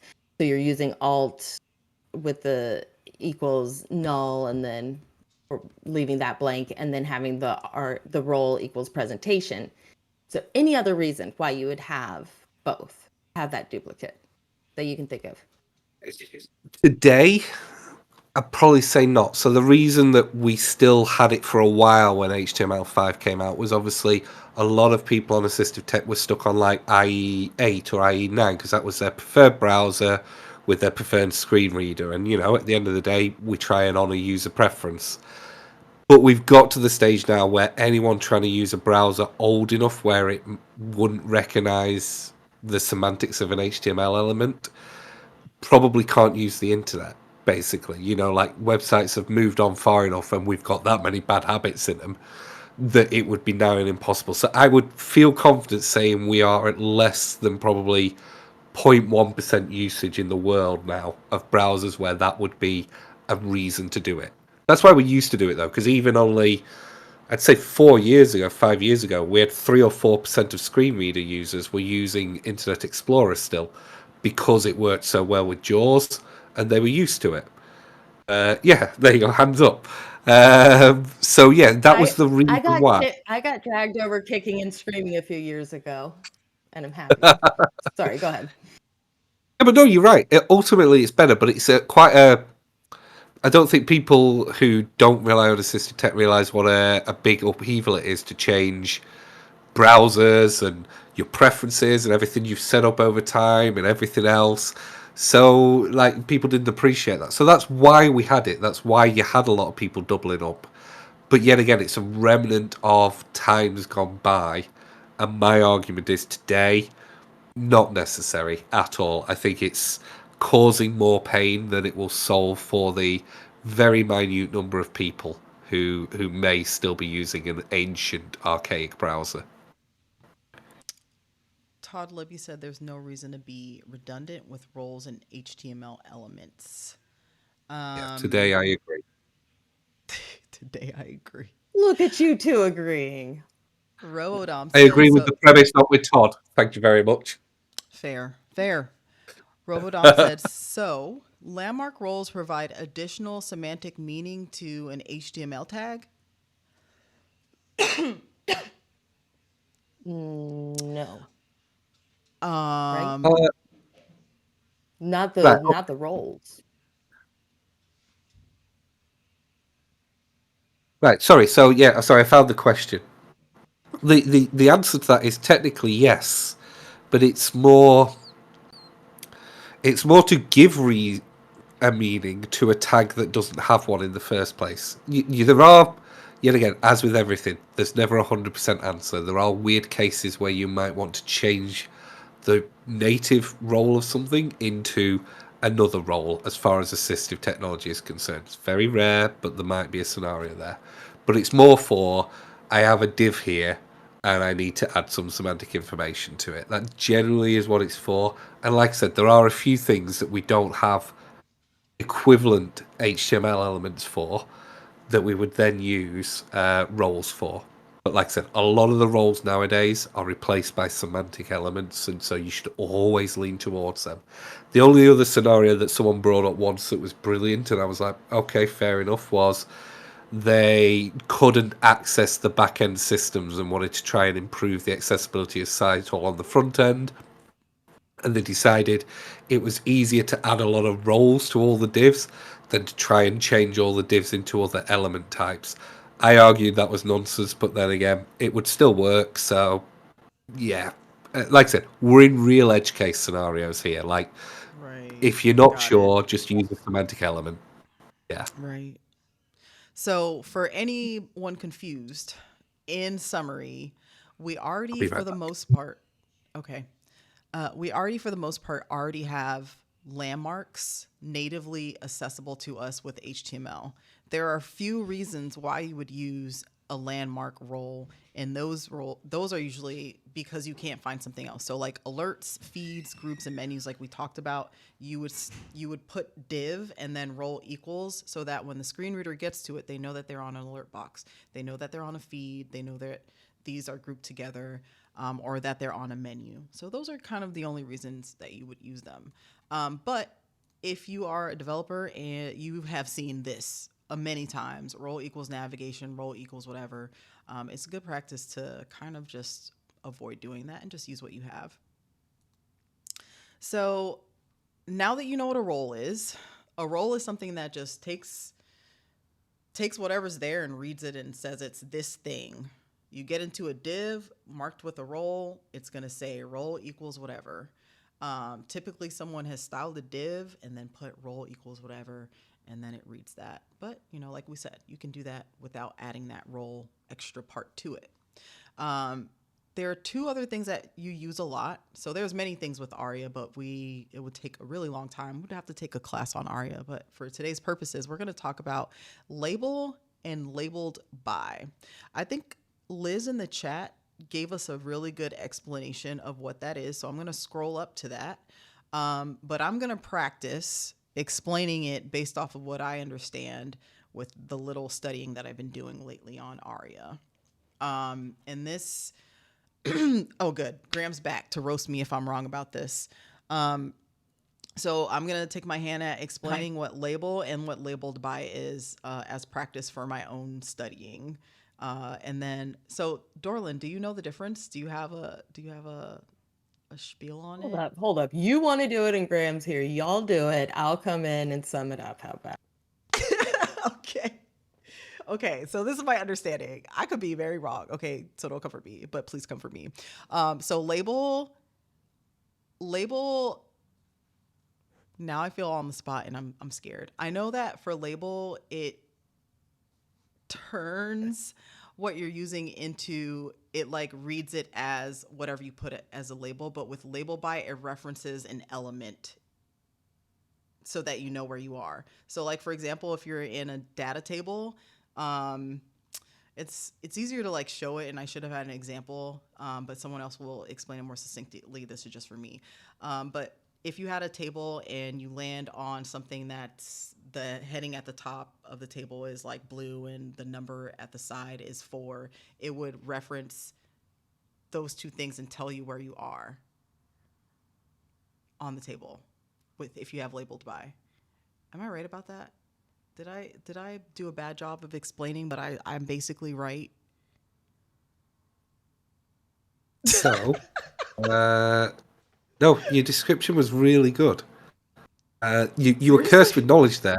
You actually went into really complicated scenarios to use it, which were really quite good. But you got the premise down, which is a riot label means that whatever you put inside the double quotes is what will get read out.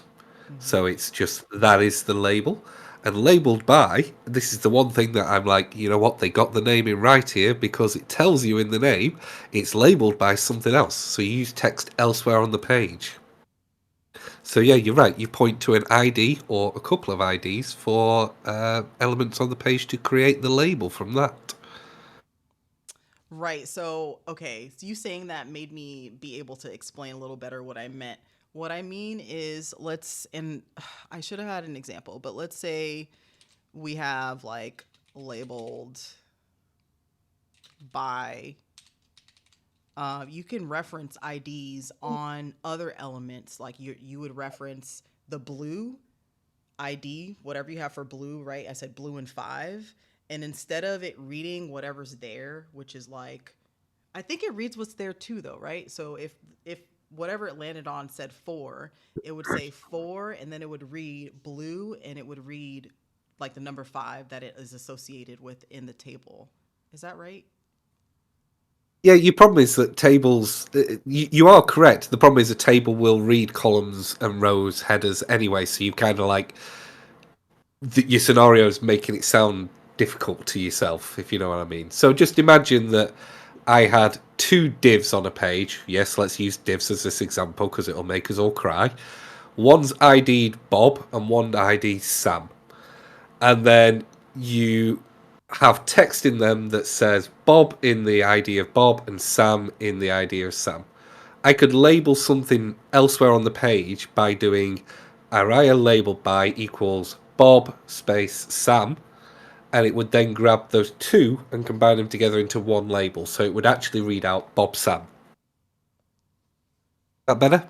I don't know if that's any better, to be honest. No, that's better. Can I give my little example of what I Yeah. think of? And correct me if I'm not correct here, though. Let's say we are on a page and we're going to buy something, and we have 2 buttons on the page for the 2 different items you can buy, and they both say buy now visibly. The label on that you're going to see says buy now. You could use an ARIA labeled by there, right, to reference, we're buying, item 1 or item 2. So when I land on that button, it would say, item 1, buy now. Or when I get to the next button, it would say item 2, buy now, instead of buy now, buy now, buy now. Like, what do I want to buy now? Is that right? It's a very good example. So yes, you could basically give an ID to each of the, say it was a heading that described the item, and then you could point to that heading in order to use it as a label. Essentially, we're grabbing text from elsewhere in a page, and we can grab one ID or we can grab 20 IDs, and the order we put them in, that then creates the label. So it's like creating the label text from other text that appears on the page already. And That's a prime example of where you'd use it is, earlier we were talking about landmark regions and giving them labels. So a lot of the time, people will use a section element. If they've started learning semantic HTML, they'll use a section element, but they won't label it. So you get a lot of sections on a page that mean nothing.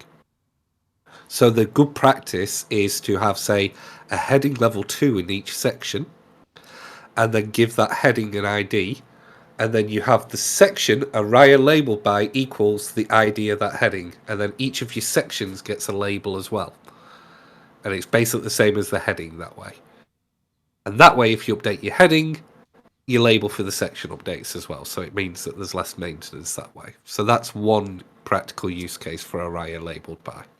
It's if you've got the text elsewhere on the page contained in an element, use ARIA labeled by over ARIA label is the general rule. Now, you said something there that made me think of something that I think I'd like you to touch on with, when someone goes back and updates code later. This is one of those elements that can easily get messed up, correctly, the ARIA labeled by, because that original element might get changed and someone doesn't realize that it's being referenced somewhere else in the code. Yes, and at the same time, no. So you are correct. If it was poorly thought out in the first place when you set that ARIA label by up, then yes, you could cock something up. But in reality, you want that relationship, because normally, if you set that relationship up in the first place, if you change an element, you want it to be reflected in the place you'd set the ARIA labeled by up, if that makes sense. So if I changed a heading of a section from Graham's widgets to Graham's magical puppy powder. God knows what puppy powder is, by the way. I'm not very good at making things up. I'd want the corresponding section to be updated. So I want that relationship to be there so that I update in a singular place, because otherwise you as an assistive technology user will get a label that is out of sync with what someone else is seeing. Okay. Well, now what if that ID got messed up though? That ID got removed, for example. Yeah, well, if that Someone's ID like, I got don't know why removed, then this is that's here. yeah. So if that got removed, then yes. But luckily, we have linters for stuff like that that would hopefully pick it up and go, "Hey, you've got ARIA labeled by," and hang on a minute, you're pointing at an ID that no longer exists on the page. But at the end of the day, that's an accessibility error. If Cool. someone did that, you've cocked up somewhere. Okay. And I wanted to clarify something that I said. I used the example of a table, which, if we've been to these streams and know about accessibility, I could be wrong about this, but basically, a table, if you're using it correctly, it's going to tell you where you are on the table natively, right? Like, you should get that information. You will not have to use ARIA labeled by for that. It was just my really bad example, by the way. No, it's not a bad example because we used to use roll equals grid and roll equals grid cell. So that's that used to be what you if you ever had to build a table from the ground up in accessibility, that would be exactly what you'd do. You'd literally say, point to the ID of this column, point to the ID of this row, create my label for me. But that's essentially what a table does for us anyway. So it wasn't a bad example. It's just that in the real world, you probably wouldn't want to do it because a table should do it for you anyway if you've marked it up correctly. Okay, one question for me. I know everyone's in the chat and they've talked about this, but I'm splitting my attention, so I haven't read them, the explanations. But when it comes to label and labeled by, I know labeled by reads whatever's there and then adds whatever you tag the ID of. So if it's like I don't know, a number's there and you have labeled by, it'll say that plus whatever. Is it overriding anything? Like, does label, like if you have a button and you called it something else, or you have a div and you called it something, I guess I'm like, does it just override what's already there natively and automatically? I don't know if that's a good question or if I'm saying that right. No, it is a great question, and the short answer is yes. The long answer is no. So when you arrive on the outer element, it will read out the ARIA labeled by rather than the contents. A lot of the time, yet again, it's not completely consistent. This is why it's always so confusing.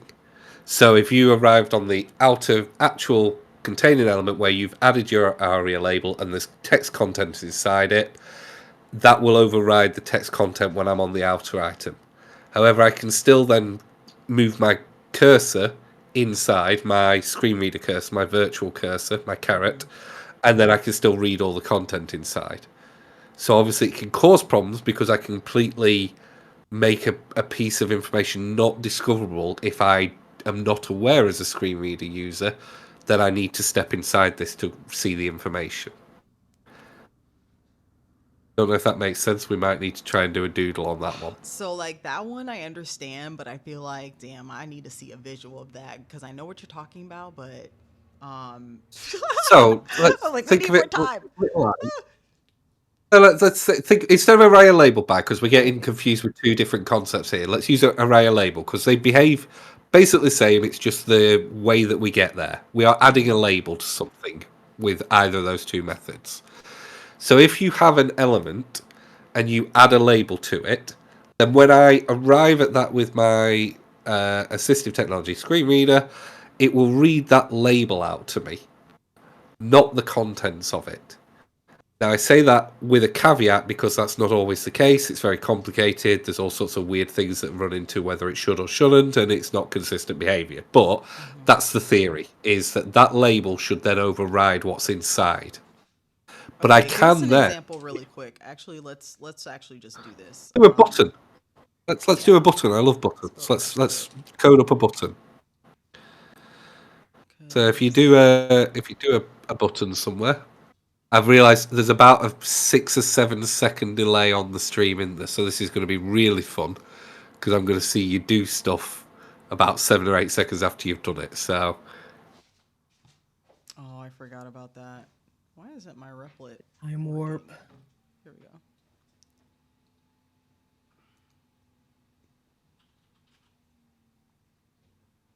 while we're waiting for that one, Ugh, why is this on dark mode? I'm gonna scream. Y'all know I hate dark mode. Forgot where to change this. Whatever, I'll do it for now. All right, so currently we have Replit up, and we're gonna make a real simple button.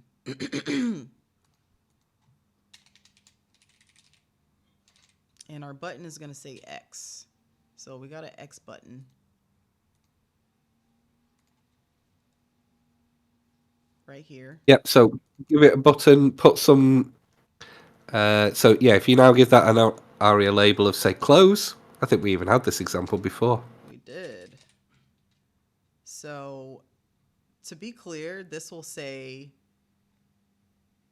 button close, right? Yep. So if I had a screen reader on, I would arrow or tab into this button, and the screen reader is going to read the native element right here, button, and then it's going to add close instead of Yep. reading the X. Yes. However, you can then with caret browsing, so when you use your sort of, it depends on your setup, but side arrows if you go in item at a time or something, step into that button and you can read the contents of it. It doesn't delete the contents as such, it just overrides what is said out.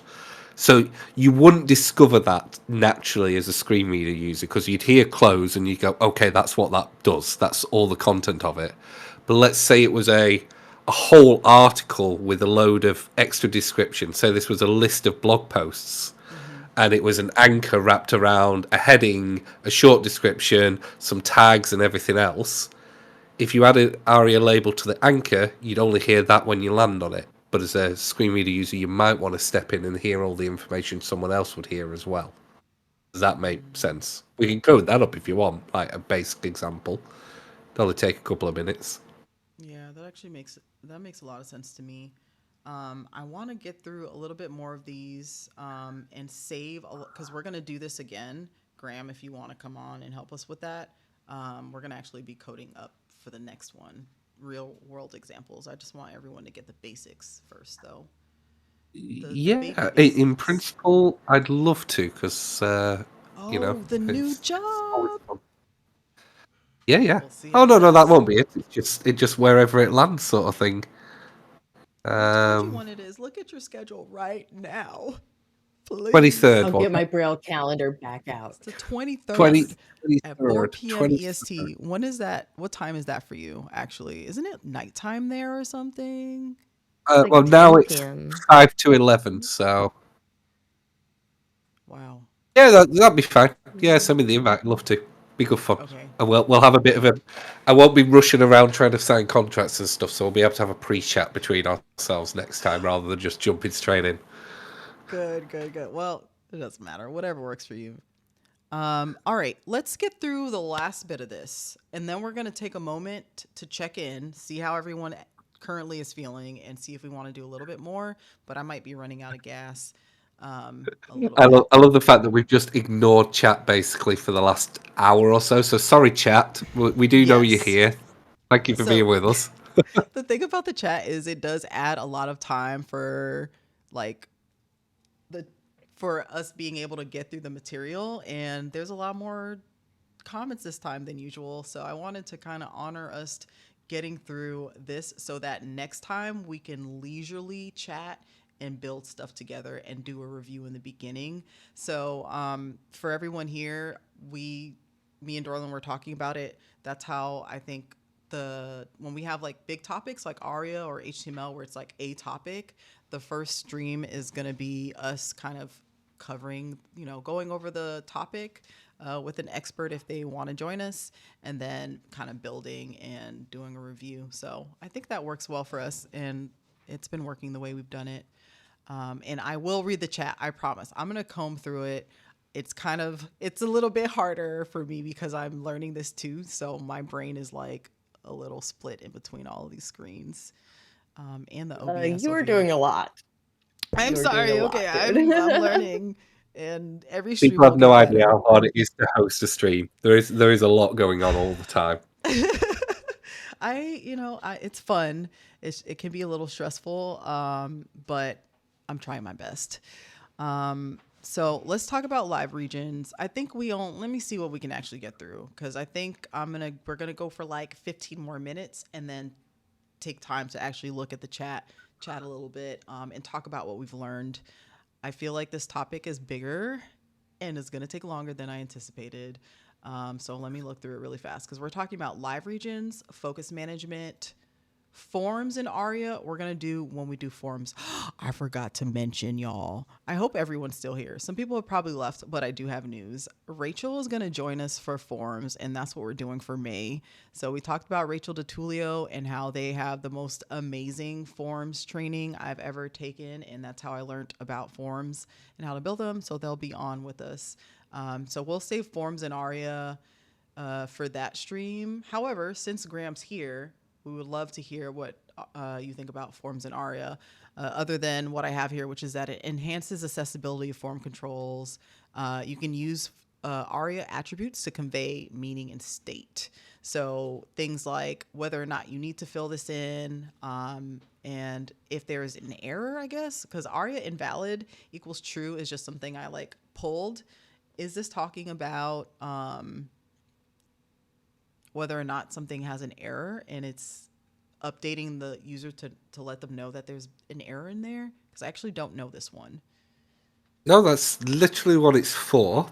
The conversation around it and proper usage is, you are correct to have a whole stream on forms, because it's not easy. The long and short of it is, please don't have that on your form by default.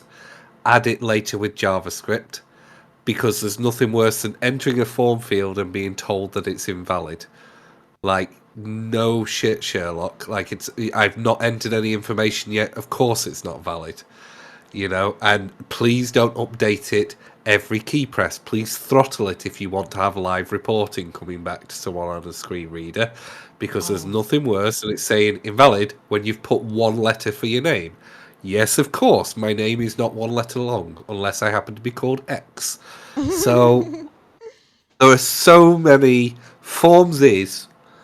I would argue, 50% of accessibility major fails in software and websites. Like, we have fails that are frustrating, annoying, make navigation difficult, but in terms of things that are really going to screw something up, forms are the place where you can definitely exclude lots of people with dumb, stupid stuff. There you go, that's my thoughts on that. Yeah, that's why forms, we're like, we need to do like 4 streams on forms, but we're going to try to do it in 2. And if we can't, then we're going to like really spend some time on it, because forms is its own topic. And forms is where we talk about, please don't style this looking, just leave it alone. Just use the native elements. Just don't F it up, y'all. Because it's the most frustrating part, I think, about navigating the web, especially if you're on a screen reader. I wanted to ask though, Dorlin, has that ever happened to you? Graham, you were talking about, I've lost my train of thought, but you were talking about something specific, and I wanted to ask Dorlin if that's all of those, specific all thing. of them, all of them, all of them. Oh my gosh, where you like tab into a field and it tells you it's invalid because you haven't entered anything yet, or you start typing, it'll continue to tell you that. or you That's tab what I want. away Yeah. from that field and it tells you that, you've made an error because you left that field blank, but it's like, well, this is a series of check boxes. I'm only going to check the one I need. Or, I mean, yeah, I forms have reduced me to tears on multiple occasions. Like, some of them are literally like a matter of life and death. There's so many important things you have to enter via forms. There's so many fun things to enter via forms. There's contests I haven't been able to enter. There's, like, all sorts of stuff relies on forms, and coding it correctly is keeping your product inclusive to everybody. Like, it's maddening when I can't fill out something that I want to fill out, but it's like just not okay when I can't fill out something I have to fill out. Yeah. Sorry, I'll get off my Especially if it's soapbox. something important, I got right? Like feelings. banking or any of those things. Banking. I have IRS. some, I mean, like, back a few years ago when everyone was trying to sign up to get COVID vaccines, those forms inaccessible, like, so much stuff, like things where it was just like, oh my gosh, we need to get better. In the Right. digital world, everything got digital all of a sudden, and political and people, but like, really, like, forms are for doctors' offices, forms are for like purchasing things, forms are for signing up for Zoom classes, like everything. Right. For buying stuff, Make them work. for shipping stuff, for all the Please. things. It's Please. Yeah, I mean, especially if you're buying something, like, if I don't need it, yeah, if I don't need it and I can't use it, I'm not going to use it. I'm not going to buy your thing, So it's really important, if you want to, like, treat your customers well and to get that business too, from that perspective. Yep. And I think it was Graham that I Unless learned they this thing that I say all the time from, which is the way to get buy-in for accessibility. Could be Todd, but I'm pretty sure it was you who told me this, is to tell them how much money they're leaving on the table.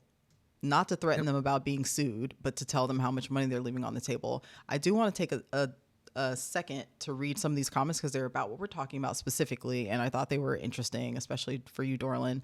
Xerxes said, enter a search term or enter a search form, as I'm guessing they're saying, and you get the screen reader. It says 0 results found. I wonder why. So I guess Xerxes is saying, like, when you tab into a search field yeah. and it's automatically immediately telling you that there's 0 search terms, but you've not typed anything. Mad Compo said, I hate eager form validation and triggers my anxiety. It feels like, Jesus, let me finish talking. And Robo said, I think my team did that on our previous project where we coded some alerts on a form that indicated user entered incorrect inputs, even though they entered one letter for their name. Hulda said COVID forms. I remember how terrible that was. Or unemployment forms. Wow. Yep.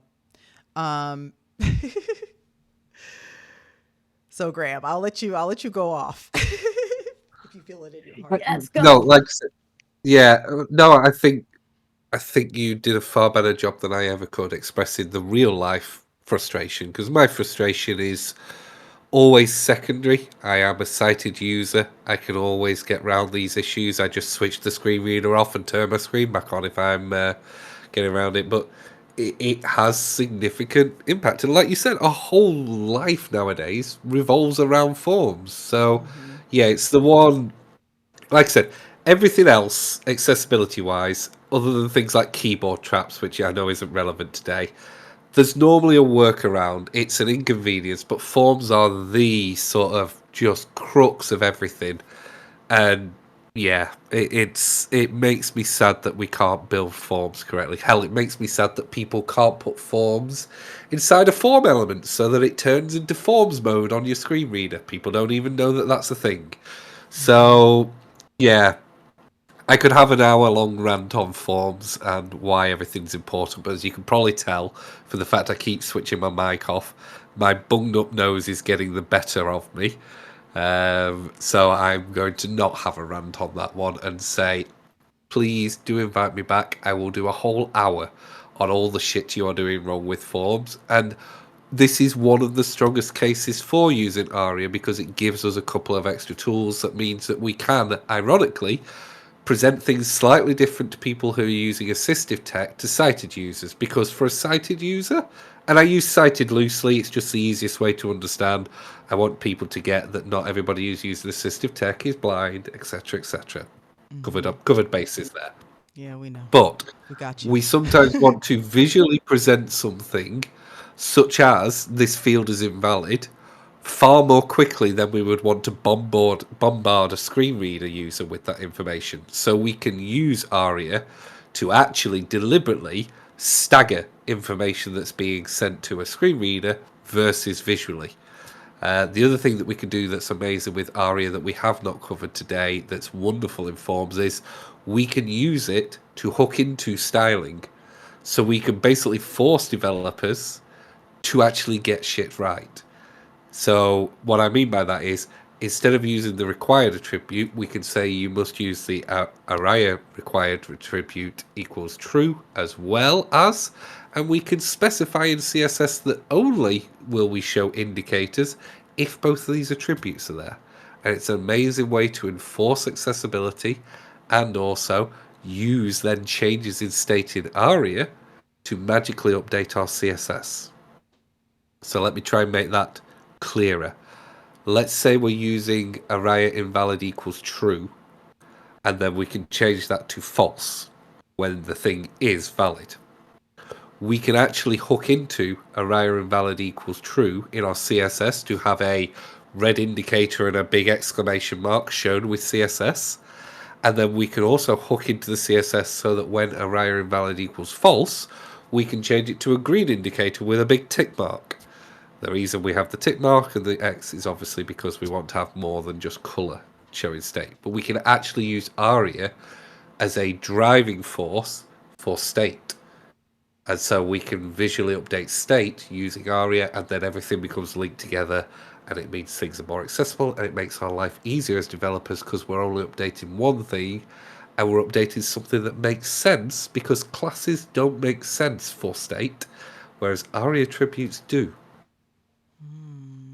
Yet again, very technical there and probably a little confusing because I need to doodle these things sometimes, but hopefully No, reasonably good to at least get the brain percolating on these. You're explaining good. it in a way that, like, hearing it the way you're saying it, I'm making connections that I haven't made before. Like, I understand how it works, but only because I've like cobbled together some like very archaic understanding. So I'm actually really excited for next stream when we can actually build these things and see how they work and see how you would do that. We're gonna speed run through the last slides. We have a lot of questions in the chat and comments that I want to just get through and spend like 15 minutes talking with everyone and answering questions, because someone also asked a really good question, which is what linters would you tell people to use, or that you would what is the word I'm looking for? My brain is going out, but the ones you would recommend, I should say. But let's speed run through live regions. What are live regions and why would we use ARIA for them quickly? It's me That's again. all you, Graham. I feel That's like all you, Graham. I've Okay. taken over far too much. I'm just I'm a talker. Apologies. Yeah, What you're live here regions for. are magical. Yeah, that's Right. true. Yeah. I shouldn't feel bad. They are magical. So live regions, when you're using assistive tech, you are basically on one position on a page. And I like to demonstrate this to people who are sighted users, where imagine that you were looking through a straw at a page and have it just sort of hold your hand in like an OK sign and just look at a page. That's kind of how you see a page in a screen reader. You see one little part at a time and you have to hold the visual image of a page in your head as you go through it. The downside of that is if something changes on the page that you're not currently focused on, you have no idea that that's happening if it wasn't for live regions. And live regions let us tell a screen reader when they are focused off in the bottom right hand corner of the page, something in the top left has changed. The positioning doesn't matter. That's just for a visual more than anything. So it lets us update parts of a page and inform a screen reader user or assistive technology user that that thing has happened. And we have two options, three options, but call it two options. We've got polite and we've got assertive. Polite means please do inform them of this, but try not to interrupt what they're currently in the middle of because, that would be rude. And assertive is, I don't care if they're in the middle of reading War and Peace, you tell them this right now. This is very important. It's important that you know which is which because if you use assertive all the time, you will annoy screen reader users massively because every single thing they try and focus on, all of a sudden it will get interrupted and they'll lose track of what's on the page. That was a lot yet again. I feel like I do like lots of data dumps and then we need to have a breather just to catch up. No, that's great. Live regions are useful for notifications, right? That's what Mad Campos asked, and I think Cersei's answered that and said, "Yep."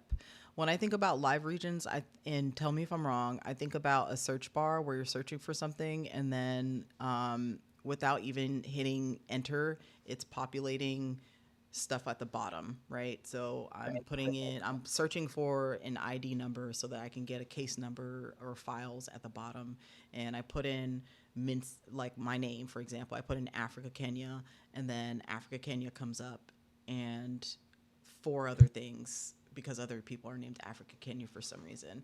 And the screen reader, after hopefully not as you're writing each thing, but like once you've written what you've written, it may tell you like 4 results on page or something like that.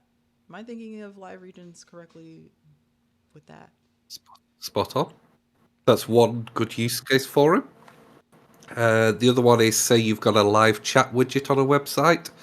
So you have a couple of options. One is that you can have a polite live region that reads out new chat messages.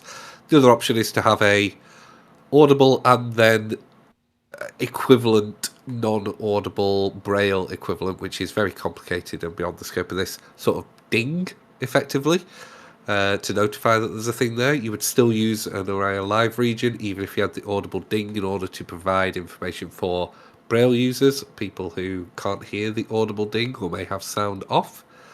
They're useful for loads of things. If you're doing if you've got a site where things load in elsewhere and things lazy load in, it can be very useful for that to tell people that something is finished loading. It's useful for if you've got a application and you press save and then you've got toasts, like a notification pops up to say save successful a couple of seconds later. That's one of the primary things that people forget about, and it's very important information that you don't want someone to have to navigate away from where they are to even know that save's been successful. So yeah, it's a very powerful tool.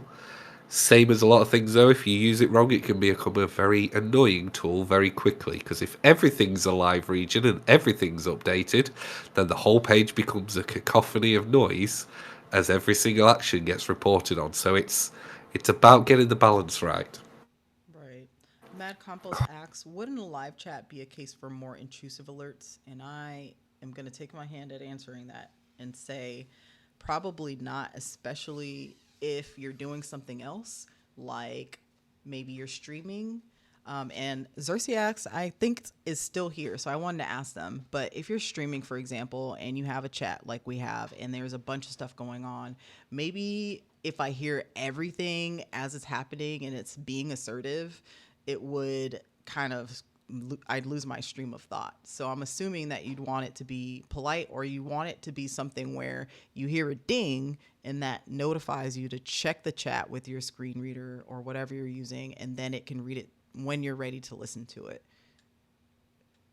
Am I thinking of that right? Well, so I don't know though. I mean, I'll obviously let Xerxiax answer in the chat, but essentially, if it's an assertive message, when that message pops up, it's going to cut off my screen reader from saying what it was saying.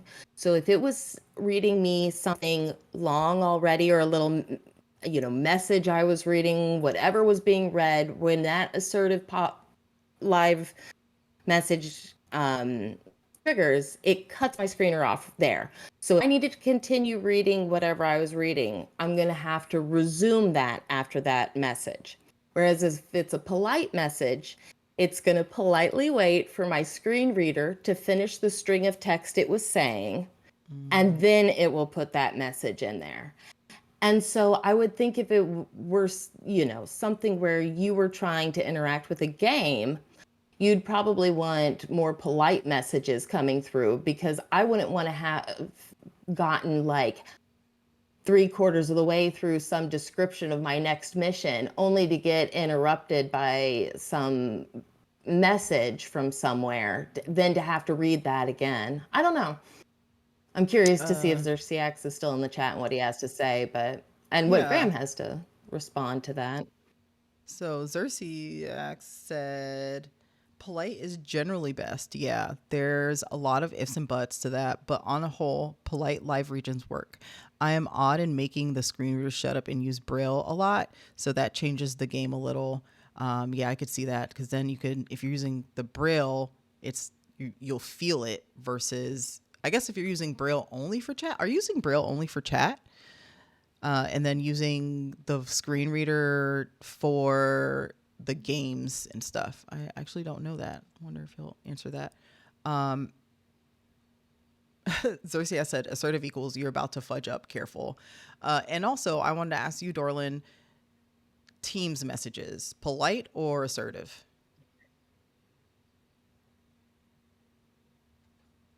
That's for you, Dorlin. Oh, I'm pretty sure Teams messages are assertive. Okay. I'm pretty sure they're assertive. They are here and they're gonna let you know it right now.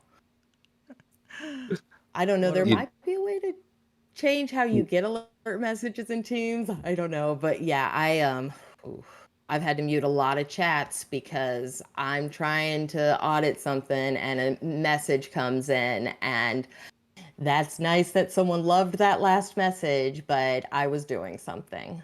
So I don't know.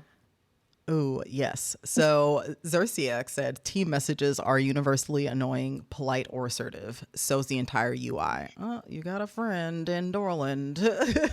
I mean, to be fair, we always say in accessibility that you should have an equal experience no matter what your background. And Teams is shit for everybody.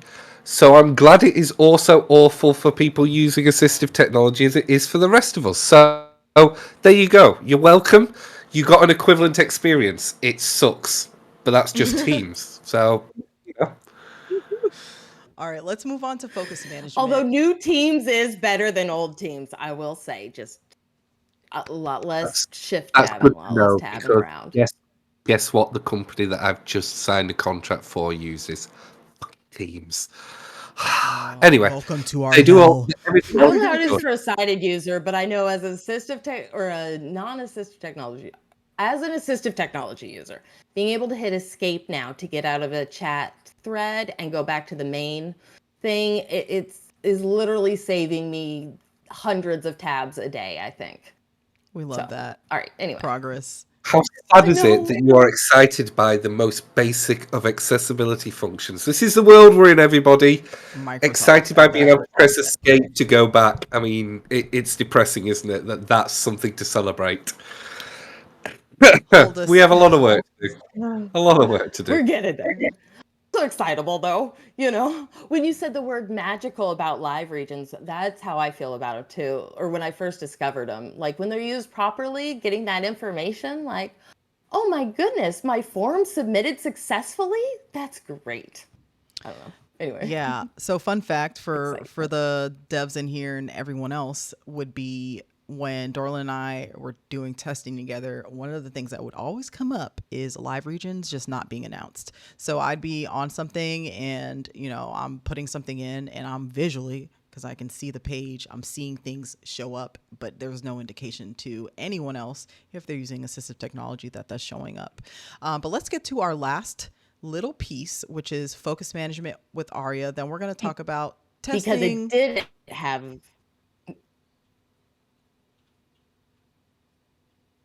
No, go ahead. Sorry, we've got such a delay. I'm sorry I ended up cutting you off weirdly. The what you said with that, where you're getting the message or a notification, I'm not getting it. I just want to clarify. It's because there isn't a live region on that Right. notification. Right. All right, sorry, go ahead. No, also please y'all always feel free to interrupt me if you're on here with me. It's honestly helpful. Okay, focus management with ARIA. Let's talk about it briefly. So this is hilarious to me because before I even knew what ARIA was, I used this a lot. Tab index equals 0, and I did not know that was ARIA. I'm shook. I mean, I know now because I'm a better person, but is it ARIA? Am I wrong? Wait, Is I was going to say, wait, is this classed as ARIA? Because if that is, my mind is blown. If well, this I falls can't under remember where ARIA, I looked at it and it was like ARIA, and I'm like, is this ARIA? I guess I know now, but I could be wrong about this. This could be one of my don't errors that's believe in it here would that someone be. needs to go in on me for. Yeah, I don't believe it would be. We use it strongly with, so I can see why the association is there. But I don't believe it would be because it's existed since the Stone Age, even before ARIA became a thing, as far as I'm aware.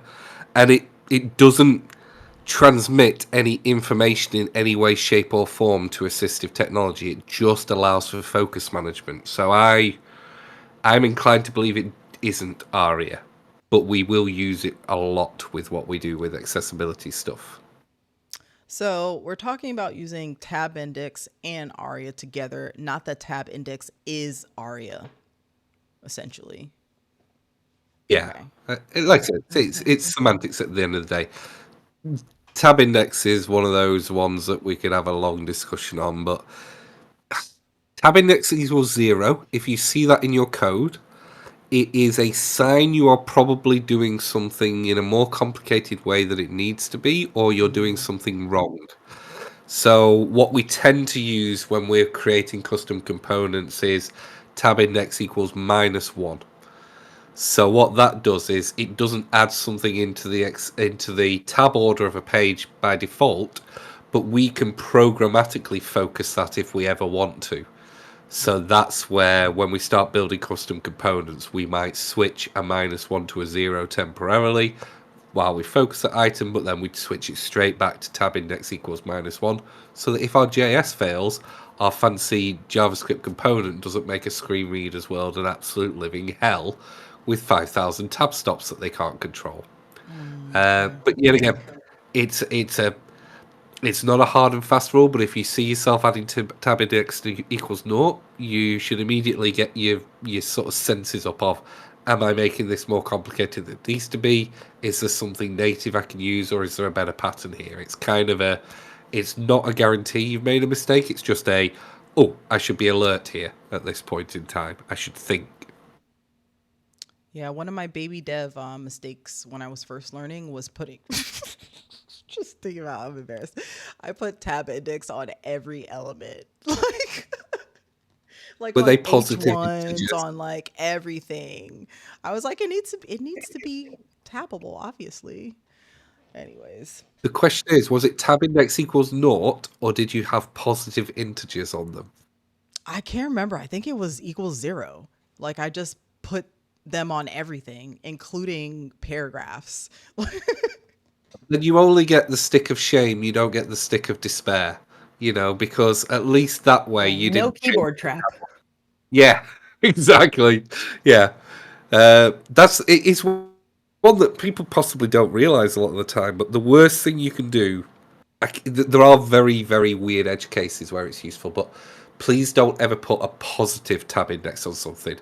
Where I said tab index equals 0 is like a get your senses up.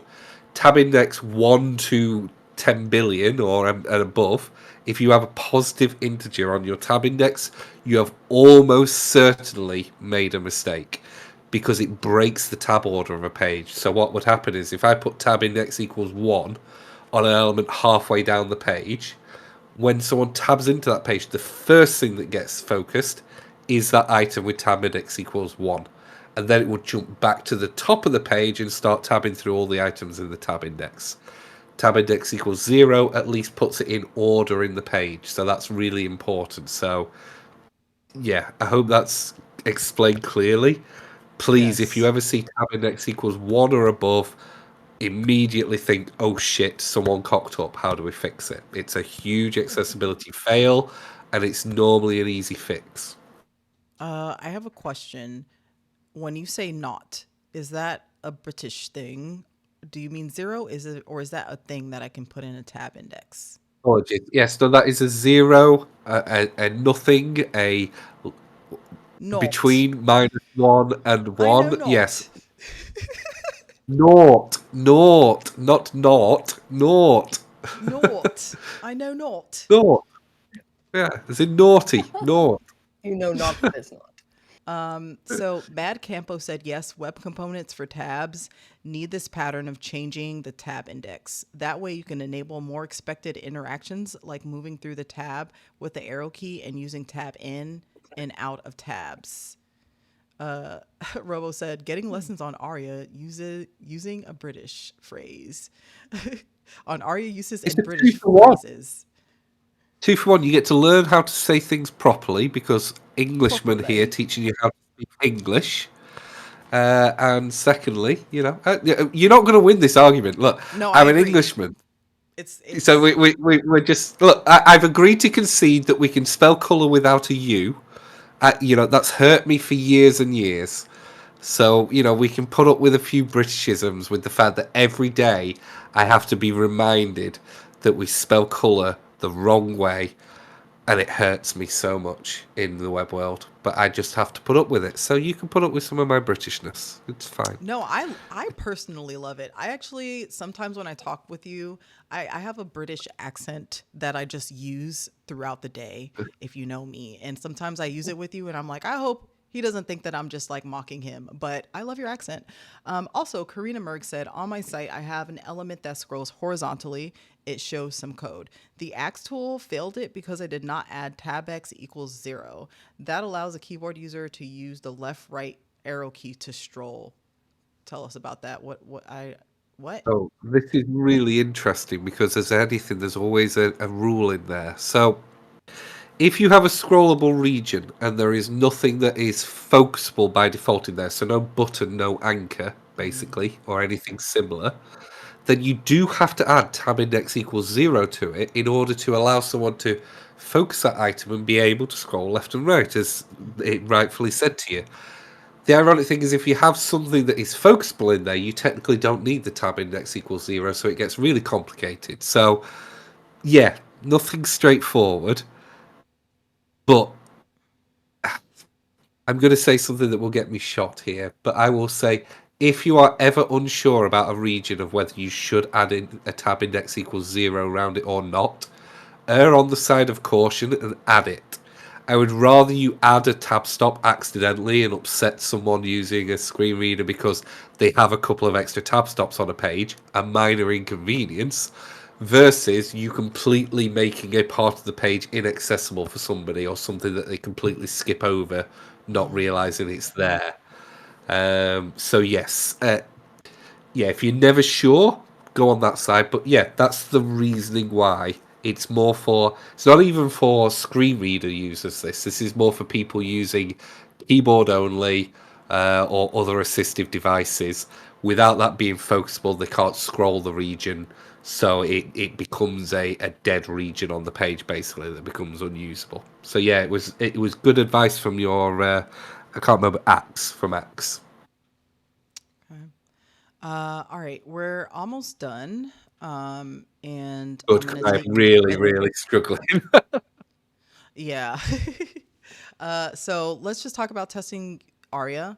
It's very simple. Use developer tools to inspect ARIA attributes to see whether or not what the ARIA says, so that you can figure out what's going on in there. So you can use inspect. You'll see all the code. Use a screen reader. Use a screen reader. The end. Really, that's all it is. Use a screen reader. Use a screen reader so you can hear what it sounds like to a screen reader user who's gonna be hearing whatever the ARIA is, because the point of ARIA is pretty much at the end of the day, for assistive technology, so use it to test it. You can use VoiceOver, you can use NVDA, you can use Windows. Anything to add to that? I have one special tip with the developer tools. This is probably I'll show you just in case you are you aware of the accessibility tree that's in Chrome DevTools now? Been Yep. there for a while. I may have told you about it before. Yeah, we So you've actually seen showed it. it You've last time. I think we went in there and went to the accessibility tree to show that that's pretty much what is going to be read to the screen reader once you go into there. right. do that So for really anyone in the audience, because this is a great tool that they've added. If you go into your Chrome DevTools and go into Settings and Experiments, search for accessibility, you will see Show Experimental. Oh, we might be able to give you a live demo of this. Oh my Looks like, gosh, I forgot. How Fingers do you crossed say we can do this? that. So if you DQ? This is Graham's Twitter, y'all. Oh yeah, DQ. I call them Deek Det. Why? But I'm sure the proper way is DQ. Okay. Not what it looks like, basically. Oh no, sorry. I thought you. Oh, how do we say this? As in the company name that I came up with, having a bit of a joke. And just for clarity for Dolan, it's spelled DIQ. But yes, it's called Dick. I pronounce it as Deek, so it doesn't sound as bad. But yeah, this was basically me having a bit of a laugh. It stands for, I can't even remember what I decided it stood for, but it was quite clever at the time. But basically, it was so that I can make a load of puns and say, like, Deek for websites that go hard, Oh and my things God, like I that, love that actually, personally. Yeah, it was going to be just a plethora of puns and everything. You know, I quite like the branding. The branding's quite cool. It's like a dark purple background, very bubbly white text, very curvy, and then it's like a load of arrows with shadows pointing upwards in all different colours. So yeah, I quite like it. It's nice and friendly, deep. SMH. All right, let's get to this. Eggplant purple. Yes, it is absolutely eggplant purple. Is that on purpose? Yes. Because that is too We were much doing for me. DevTools. We got distracted. We were going to show people the DevTools. Tell me where to go. So I'm already in the you've only got half accessibility your tree. screen showing for me. No, so To make it make bigger, make yeah. your DevTools full screen for me, or at least full screen on the stream. Your sort of left panel's been all crushed. I need your left panel bringing out bigger. Is this better? And I know you're on a delay, so my bad. But I just Yeah, I'm on a mass. Yeah, we'll get there when I see your screen update. So at the moment, all I'm seeing is like the computed properties ARIA attributes panel. I'm not seeing the left panel with the actual. Like, there's a second panel to the left normally, which has all of your actual this right here. elements and everything else. You've got it really squashed up. Why does it look like this? And if you do the pop out, The pop out doesn't seem to want to work right now, so I'm gonna, I guess, do this. Okay, I've been There we holding go. it. I really have to use the bathroom. I'm so sorry. okay, right. Well, I'll very quickly we'll wrap up because I need to go anyway as well. So, Okay. Can you? Let's wrap it. Let's do it right now. All right. okay, so literally that thing in the top right of that panel is what I was talking about. There's a little human being, a little person. You can click on that person once you've activated it, and that gives you the accessibility tree. There you go. That's what I was talking about. That solves it for everyone who's watching the stream. Africa now has no idea what I'm on about, but she's concentrating on the toilet, so to be understood. Yes, I've reached the point of needing to go that it's hard for me to even concentrate. So I'm gonna go do that. Yes. But Graham, are you gonna? I need to go I can pee in anyway. like 2 seconds. Okay. Yeah. Okay, so I'll wait 2 seconds for you to go have a pee. Nolan and I will be able to sort something for Okay. 5 minutes, I've no doubt. Yeah. Well, I think part of the reason you want us to see this accessibility tree we can talk about real quick is that this is like, as you're inspecting it, this is going to let you know kind of how the assistive technology is going to be interpreting this. And based off of this, you can see where might be appropriate uses of ARIA, correct? Yes. Yeah, basically, you absolutely spot on. The other thing is it gives you, because it strips out all of the classes and the noise and everything. It gives you literally the information that's exposed to assistive technology. It makes it easy to see if your structure's got massive flaws with it, or if you've missed something obvious, or if an element on the page that you're expected to be focusable isn't focusable. It even tells you whether something is focusable or not directly in the accessibility tree. So it's really handy for just picking up on mistakes like that as well. So it's a wonderful tool. I was just going to answer, Robo's asked a question, is it that accessibility inspector tool only available in Chrome? I believe so, but I haven't checked if it's just Chrome or just Chromium browsers. It may be available in things like Edge and stuff like that. So I don't have the exact answer, but I know I've only used it in Chrome, and I only ever use it in Chrome, to be honest.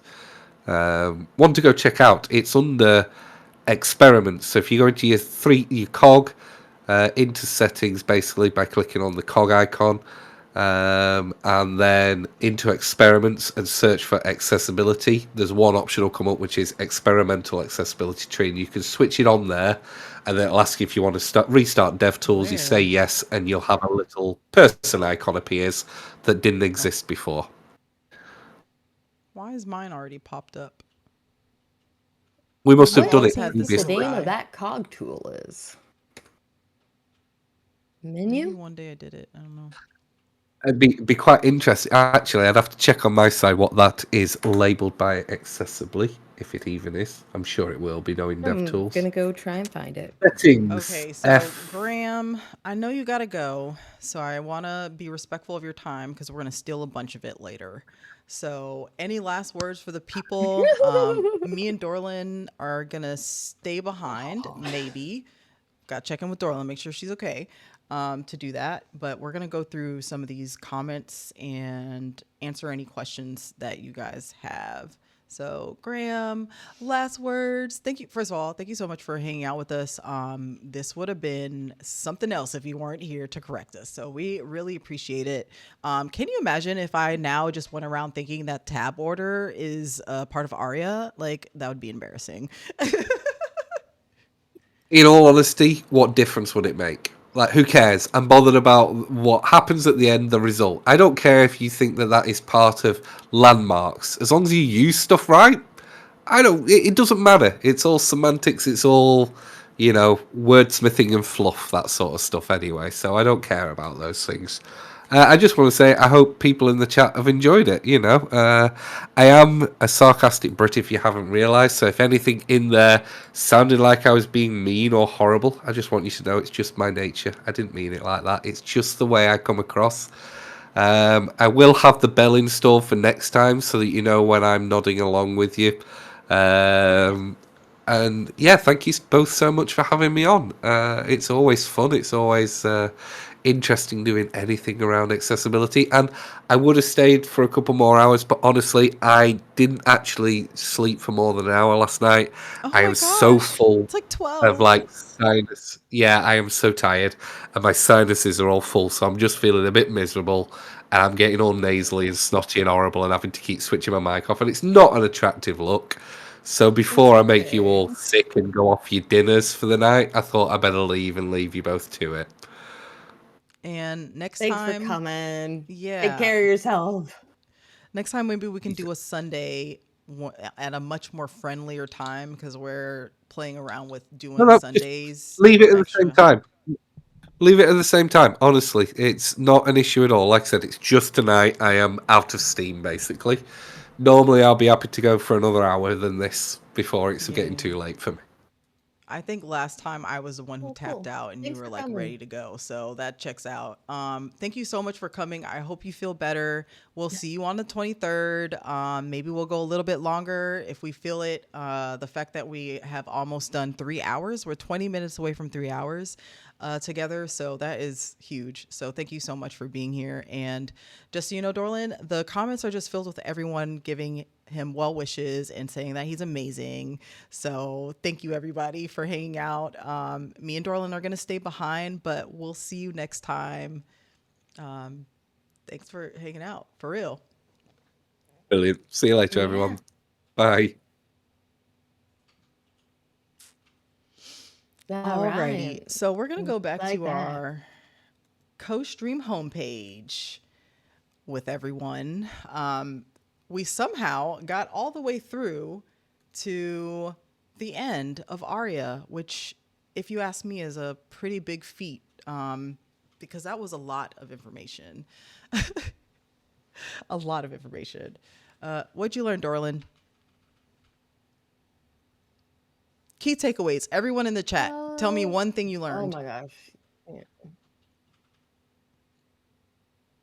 Oh gosh, I really did feel I learned a lot.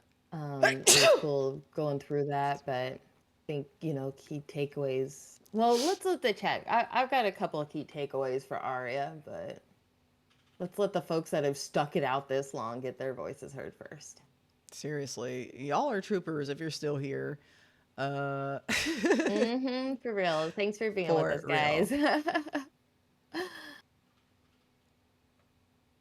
Thank you, Robo. Anything yet? You want me to start going? Oh, okay. Mad Compo said Aria labeled by accepts more than one ID. Yes, it does. You can put a bunch of IDs in there. Yeah. JMC Sorrel, what's up, JM Sorrel? Said using tab index 0 for scrollable areas that have nothing focusable in them. Yeah, we learned that there is a use case for tab 0. Anyone else?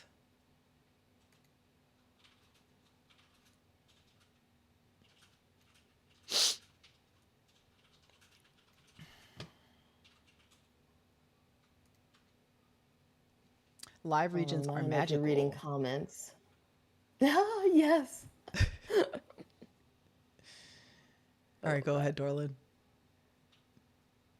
I mean, we all need to walk away with the first rule of ARIA is, don't use ARIA. We really, I think we went over some reasons why we used to use it and why we don't need to use it in those instances anymore, since we have the native HTML landmarks now. I think we really looked into a little bit of truly the art of ARIA and just, the power you have with it, since it will override the native HTML elements. So it has to be, used with, I don't know, with wisdom, I guess.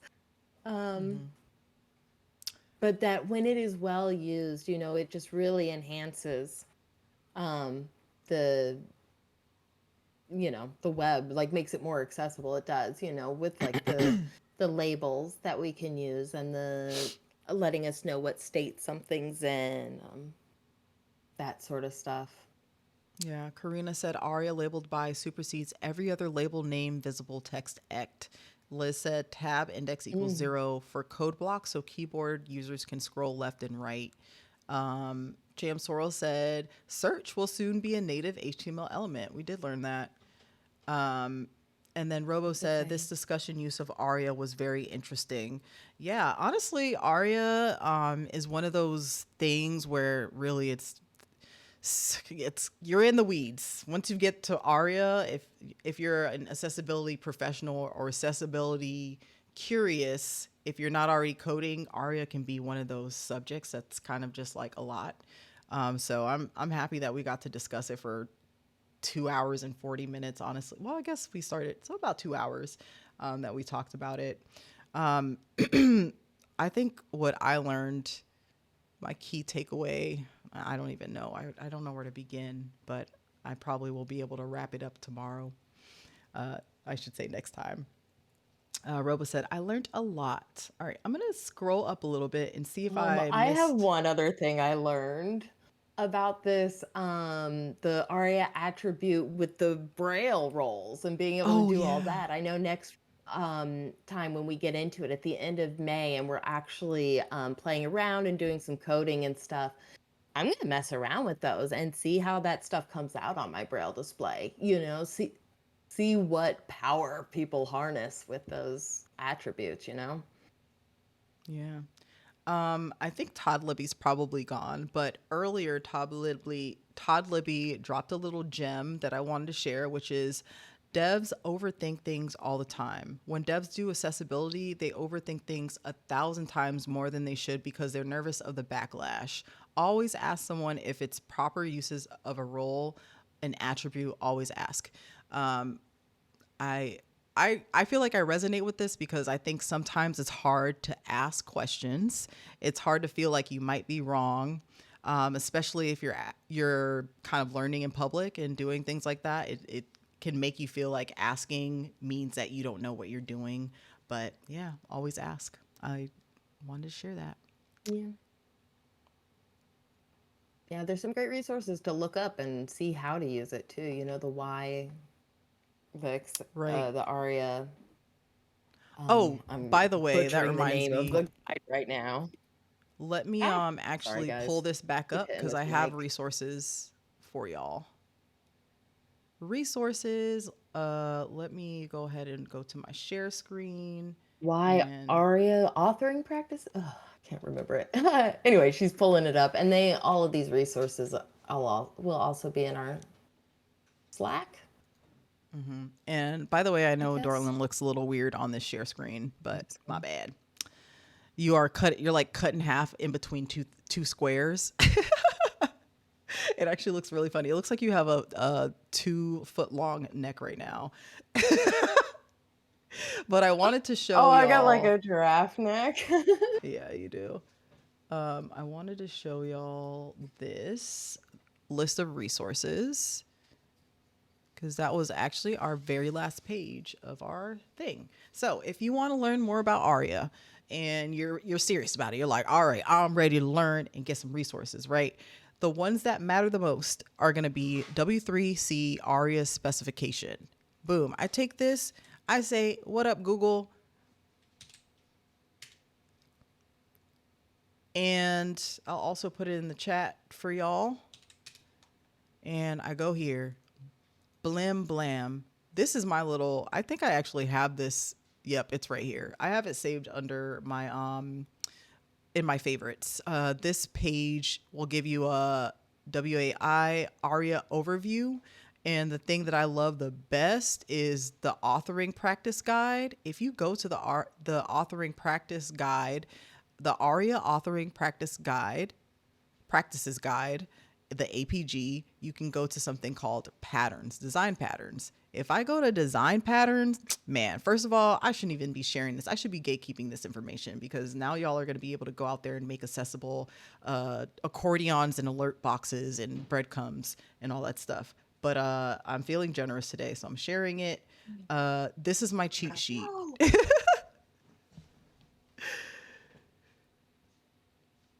My cheat sheet I here love will it. show you literally how to make an alert box. Let's click on it. How to make an alert box. It gives you an example of what an alert box is. In CodePen, you can click on this and look at the code. What? You can look at the code here and see what it looks like from the WC3, who are the people who authored this whole thing, right? It shows you what the trigger alerts are.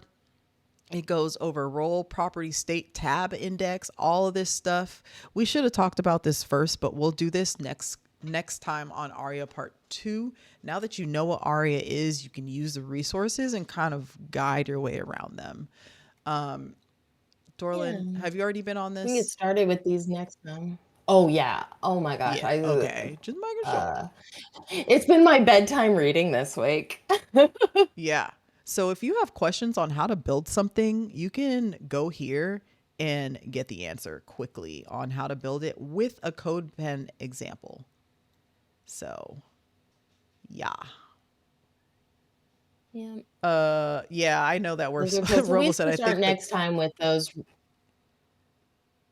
resources. We've got a weird delay. Sorry, I keep cutting you off, but it's okay. I think starting next week with these resources, so people know where they're at, and we might even reference them as we're doing. I keep saying next week, but next time, and as we're Yeah. building, we can reference them too. So it's good. They're here at the end. They'll be at the beginning next time. All right, we'll share the link, but don't tell anyone. Except tell everyone you work with. Please. I beg. There you go. All the It's in the people chat. from the rooftops. This shouldn't be a secret, but it appears to be a secret for some reason. Yeah. Okay. So just for the people who can't see what's on the screen, I'm gonna list everything that this thing goes over. It goes over alerts and messages, dialogues, breadcrumbs, buttons, carousels. Oh my gosh, it goes over carousels. I'm not gonna get on my soapbox about carousels, but you all know how I feel about it. Well, a lot of y'all, aka just don't build a carousel. Use something else. Just do something else. Checkboxes, combo boxes, dialogues, disclosures, feeds, grids, landmarks, links, list box, menus, meters, radio groups, sliders, multi-thumb sliders, tables, switches, spin buttons, tabs, toolbars. You get the point. All right.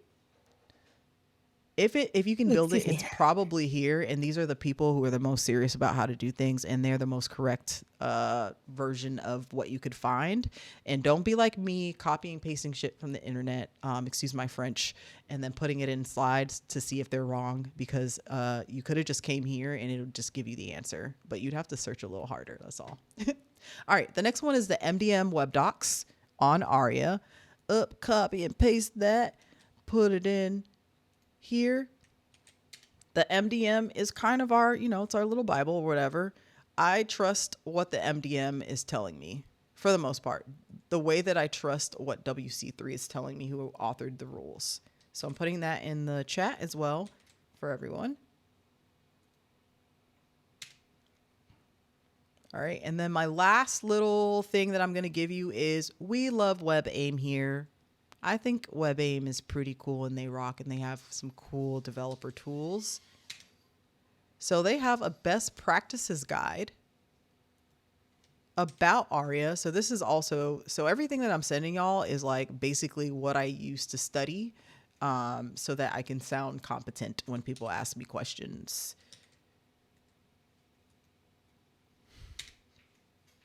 All right. So WebAIM, trusted source. MDM, trusted source. The W3C, trusted source. Everybody else, double check these 3 sources if you want to be completely sure that whatever they've said is true.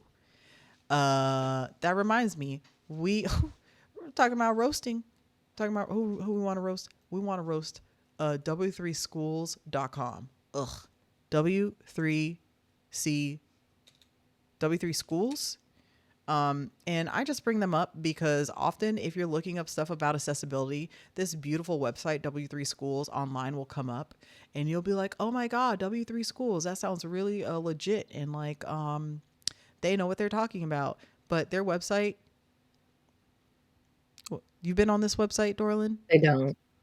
Oh yeah, no, I've gotten fooled before, and they're like, "Wait, what is going on?" They're definitely out there trying to like capture people looking for W3C, as in World Wide Web Consortium stuff, and then they've got like this W3 schools or whatever it's called. It's don't do it. Go to official places. And we say that because we're not haters, we don't just discriminately hate. And I'm sure that they're great. However, their website's not accessible and has like things that they're telling you to do that they haven't done on them. I think they have like unlabeled. It's to me, I'm like, if you're gonna tell me how to do something and it's not done right, I'm a little curious about that. Just like the Trusted Tester website, where it's like, I think part of their problem was they had some incorrect info too. They also are, I think a few of the things, I I don't don't know think exactly which ones though, are not, some things they tell you in here may not be all the way 100% correct as well. So we use these other resources. But to make anyways, sure. stick with the trusted resources. All right. Trivia from Mad Campos. The MDM docs are hosted on GitHub.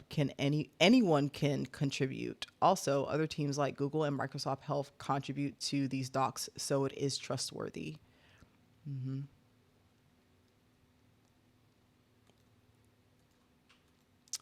All right. I think that is pretty much everything that we have for y'all today. We're going to take the last 5 minutes of our stream to answer questions, chat with y'all a bit, and then we're going to bounce. Sounds good. Karina said, in my country, we say, do what the priest says, not what the priest does. LOL. Robodom said, Ally Study Group is a trusted resource. Hey, I always tell y'all I could be wrong, so don't trust me. You can Well, but come that's the learn with thing. me. Like, we double check ourselves. Yeah, if we have no trusted expert, like today, for example, I'm just like, I know Graham's going to be here to catch any of my cracks, so I can kind of, ask questions and say whatever. But if we don't have someone here with us and we're not an expert on that said topic, we're going to tell you something and then we're going to immediately go to like one of these resources to check just so that we're sure. But if we tell you something, yeah, we probably bumped into it a lot and have already looked it up. But ARIA, anything where we're not 100%, we'll try to have somebody here to help us out. And it is a study group, and that's a part that's so cool about having the chat and so many different people with so much knowledge. It's like we can kind of get checked as we go, we learn as we go, we study together. It's a real study group, guys. Yeah. So first time in the chat. What's up, Gracie Tekin? Gracie asked, hey, hi. As a software engineer, what certificate or qualification should I look into getting for web accessibility? It's our favorite topic. What would you say the first one should be, Dorlin? I think since Trusted Tester is free, that's a good one, because the other ones have that monetary component. Then, of course, we started here because of the CPAC, started to study together, and Africa took it and passed it, and several members of our group did as well.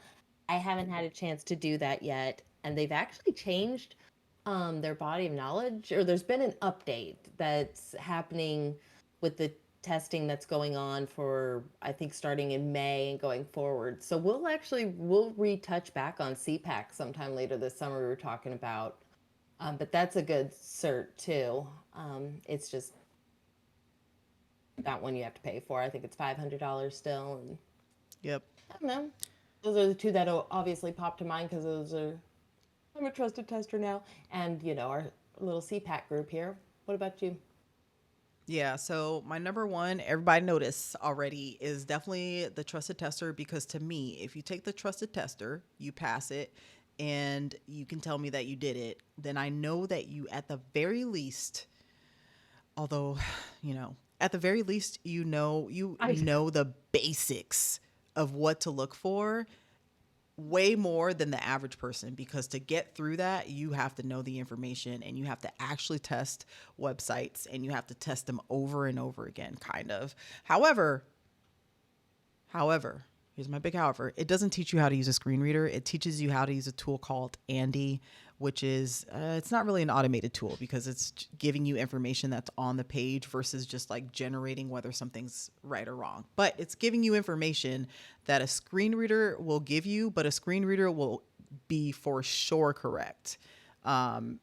Use it like every so often. It's the Andy output is different from what a screen reader would read, and the person who is using the screen reader, which is why you're testing and trying to test for, is what you want to make sure is right, not Andy. Andy is not a screen reader. Andy is just like a tool that is trying to parse your HTML to figure out what a screen reader would hear. So why not just use a screen reader like the people who you're trying to help are using? I feel like Dorlin has a lot of thoughts on this, so I'll let you go off. Yeah, can you remember the name of Andy? Yeah, I got so many thoughts on Andy. I don't like Andy. I really I really don't. Oh, I and don't want to Andy's get not it, but accessible. I think the name of Andy, like accessible name, it's not fully accessible, no. And like, oh my God, whatever. Andy, I think you need to know how to test with actual assistive technology. I think Andy is trying to simulate that in some level, but Andy is an acronym, ANDI, and it stands for, I think, accessible name and description. What's I? I can't think of it in my head, but it is essentially looking at the DOM or whatever and grabbing those elements in the same way a screen reader is. So Hmm. it's kind of close, but it isn't one for one. I don't like the concept of it. I want people to test using actual screen readers. Andy's Andy just it doesn't cut it. Right. The next one I would say to do it, well, the first thing would be learn how to use a screen reader, learn how to use NVDA and JAWS and VoiceOver if you can, or just choose one and just use one. Use it to test your pages would be the first thing. But for certifications, I would definitely say DHS Trusted Tester will teach you what to look for and how to test your page. The other James Sorrell said accessible name and descriptor inspector is what it's called. Um, Yes, the Jim Sorrell, good job. Yes, thank you. The other thing that I wanted to suggest would be W3C actually has an intro to web accessibility, a very robust course that you can take on WebEx. I'll just look for it really fast. Let's see, W3C intro to web accessibility, and this is free. You can pay like $100 if you want like a certification showing that you did it, but you don't need it. Let me make sure if I can find it. The next one I was going to say to do, um, yep, here it is. This one is very robust and it is a long course. You'll get all the starting points on it. See, Control V doesn't work. Okay, there you go in the chat. We talked about the CPAC. The CPAC stands for Core Certified Professional of Accessibility. Core. I always say it wrong. Certified Certified Professional. professional. I can't do it with you saying it at the same time as me. It's like that echo chamber. Certified professional of accessibility core competencies, I think. Right. Um. So CPAC. here's my hack. This is CPACC. the IAP costs $500 for like each test, right? And my thing is the information for the CPAC, the body of knowledge, is free.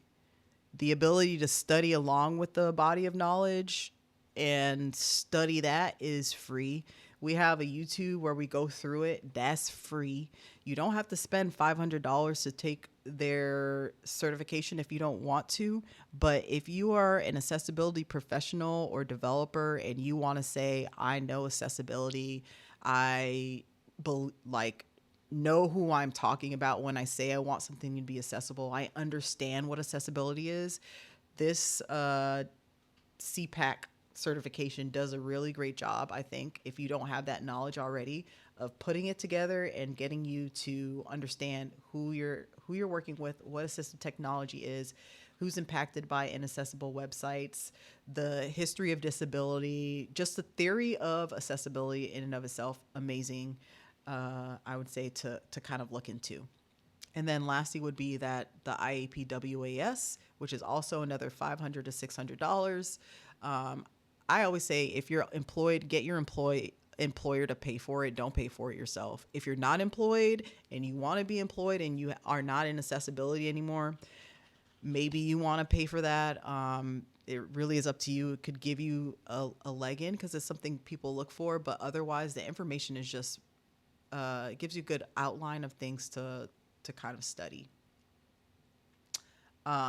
Kathy Ko said, "I've One learned so other much." certificate that is, go ahead with Kathy's. I've learned so much from studying the CPAC on streams. And Gracie said, thank you. Right. Appreciate the help, by the way. What were you going to say, Dorlin? The other I'm sorry. Sorry, guys. We've got a little bit more of a delay than we usually do, and so we're kind of talking over each other. But I think one other that's free is the JAWS certificate. So I know for me as a JAWS user, an assistive technology user, when I was trying to get my foot in the door, that actually served me really well, was having that, because it proved that I could use assistive technology. And it turns out it is something that companies like. So even if you're not an assistive technology user and you wanted to take the time to do that, that's another free one. And all the knowledge is out there on the JAWS website. You can download the 40-minute demo version for free so that you can still learn about it in that sense, so you don't have to pay for that. But then you can get that cert, and it's another one of those where you have to pay a little bit at the end if you actually want the piece of paper and stuff. But to just get certified and have your name on the list is free. So wanted to give that Gracie, one a shout out. And I know there's another one I think there's a similar type thing I think there's something and I've seen people with an NVDA certificate at the end of their signatures. I don't know any more about that, but that's one that seems to be out there too. Sorry, go ahead, Africa. Let's get in the chat. Gracie Tekken said, is JAWS used more widely? And then Liz Kiwi said, oh, there's a free JAWS cert. I'll let you get those. Yeah, go get it. Collect them all, Liz.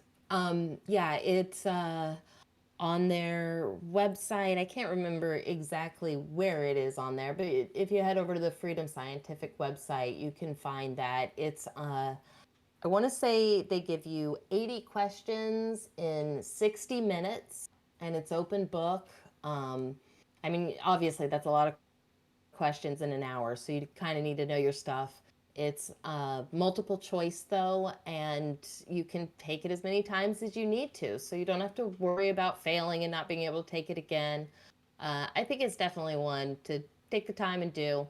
I didn't pass it my first time around, even after years of using assistive technology. So don't let that first one bump whatever, discourage you. Get back in again. JM Sorrel, thank you so much for that. They put the NVDA certificate link in there. So there is a certification. And Liz found the link for Freedom Scientific. Nice. So that test is hard, y'all. Nice. It's a challenging one. Gracie Tekken said, awesome. I have an accessible deep dive journey ahead of me this weekend. Thank you so much for sharing and being so open. Yeah, we want everyone to come on the journey with us, y'all. Let's make the world a better place. Yeah. We can do it together, guys. We can. All right. Any last words for anyone in the audience? And last words for Dorlin. A lot of my last words out. This was a good one. I feel like I have a better handle on ARIA, and I'm looking forward to next week. Next week, I keep saying next week. We're taking 2 weeks off, guys. We're back on May 23rd, 2024 at 4 p.m. Eastern time. 23rd or 24th, whatever. Y'all know it's always Thursdays at 4. Did I lie again, Lord? I don't remember. I still have my Braille look at calendar my out here, iPod. guys. It's actually turned to May, not March this time. Uh-oh, my iPad doesn't have calendar. This is how you know it's been too long of a stream. I've forgotten this date so many times. It is the 23rd. It is Thursday, May 23rd. Aria joining us on the 23rd. Winky face from Jam Sorrels. That's actually really, really good. Robo said, appreciate the OMG, love stream. that. Learned so many accessibility Thanks everyone for gems. hanging out so long. Yeah, this was a long one, but much needed. I am no longer afraid of Aria, and I feel like I can explain it and understand it a lot better after this one. So we're very excited to get our hands on the keyboard and show y'all what it looks like with a screen reader. I'll probably have Dorlin share her screen. By then, I should have my gaming PC, and I'll be able to also show y'all too.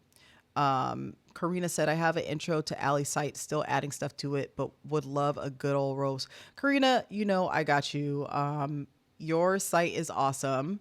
We're going to be doing roasts when I come back from vacation, starting probably in May. We'll probably end up doing them on like a Sunday. We'll probably do Sunday, 12 p.m. roasts. Maybe we'll see. We have to get together and talk about the times. But they're coming. And Karina, when you're ready, I think you're in our Slack. We do have that channel for putting websites to roast. And if you want to put your own website, go ahead and put it in there. Y'all know if you're in the group and you send us your own website, we'll be nice. Unless you want us to go in on you. Some people are masochists. So if you're a masochist like I am, I'm happy to go in. Alrighty, everyone. We will see y'all. It's been a long one. We got to get out of here. Thanks for hanging out for 3 whole hours with us. We'll see you on the 23rd at 4 p.m. Bye, y'all. Bye, guys.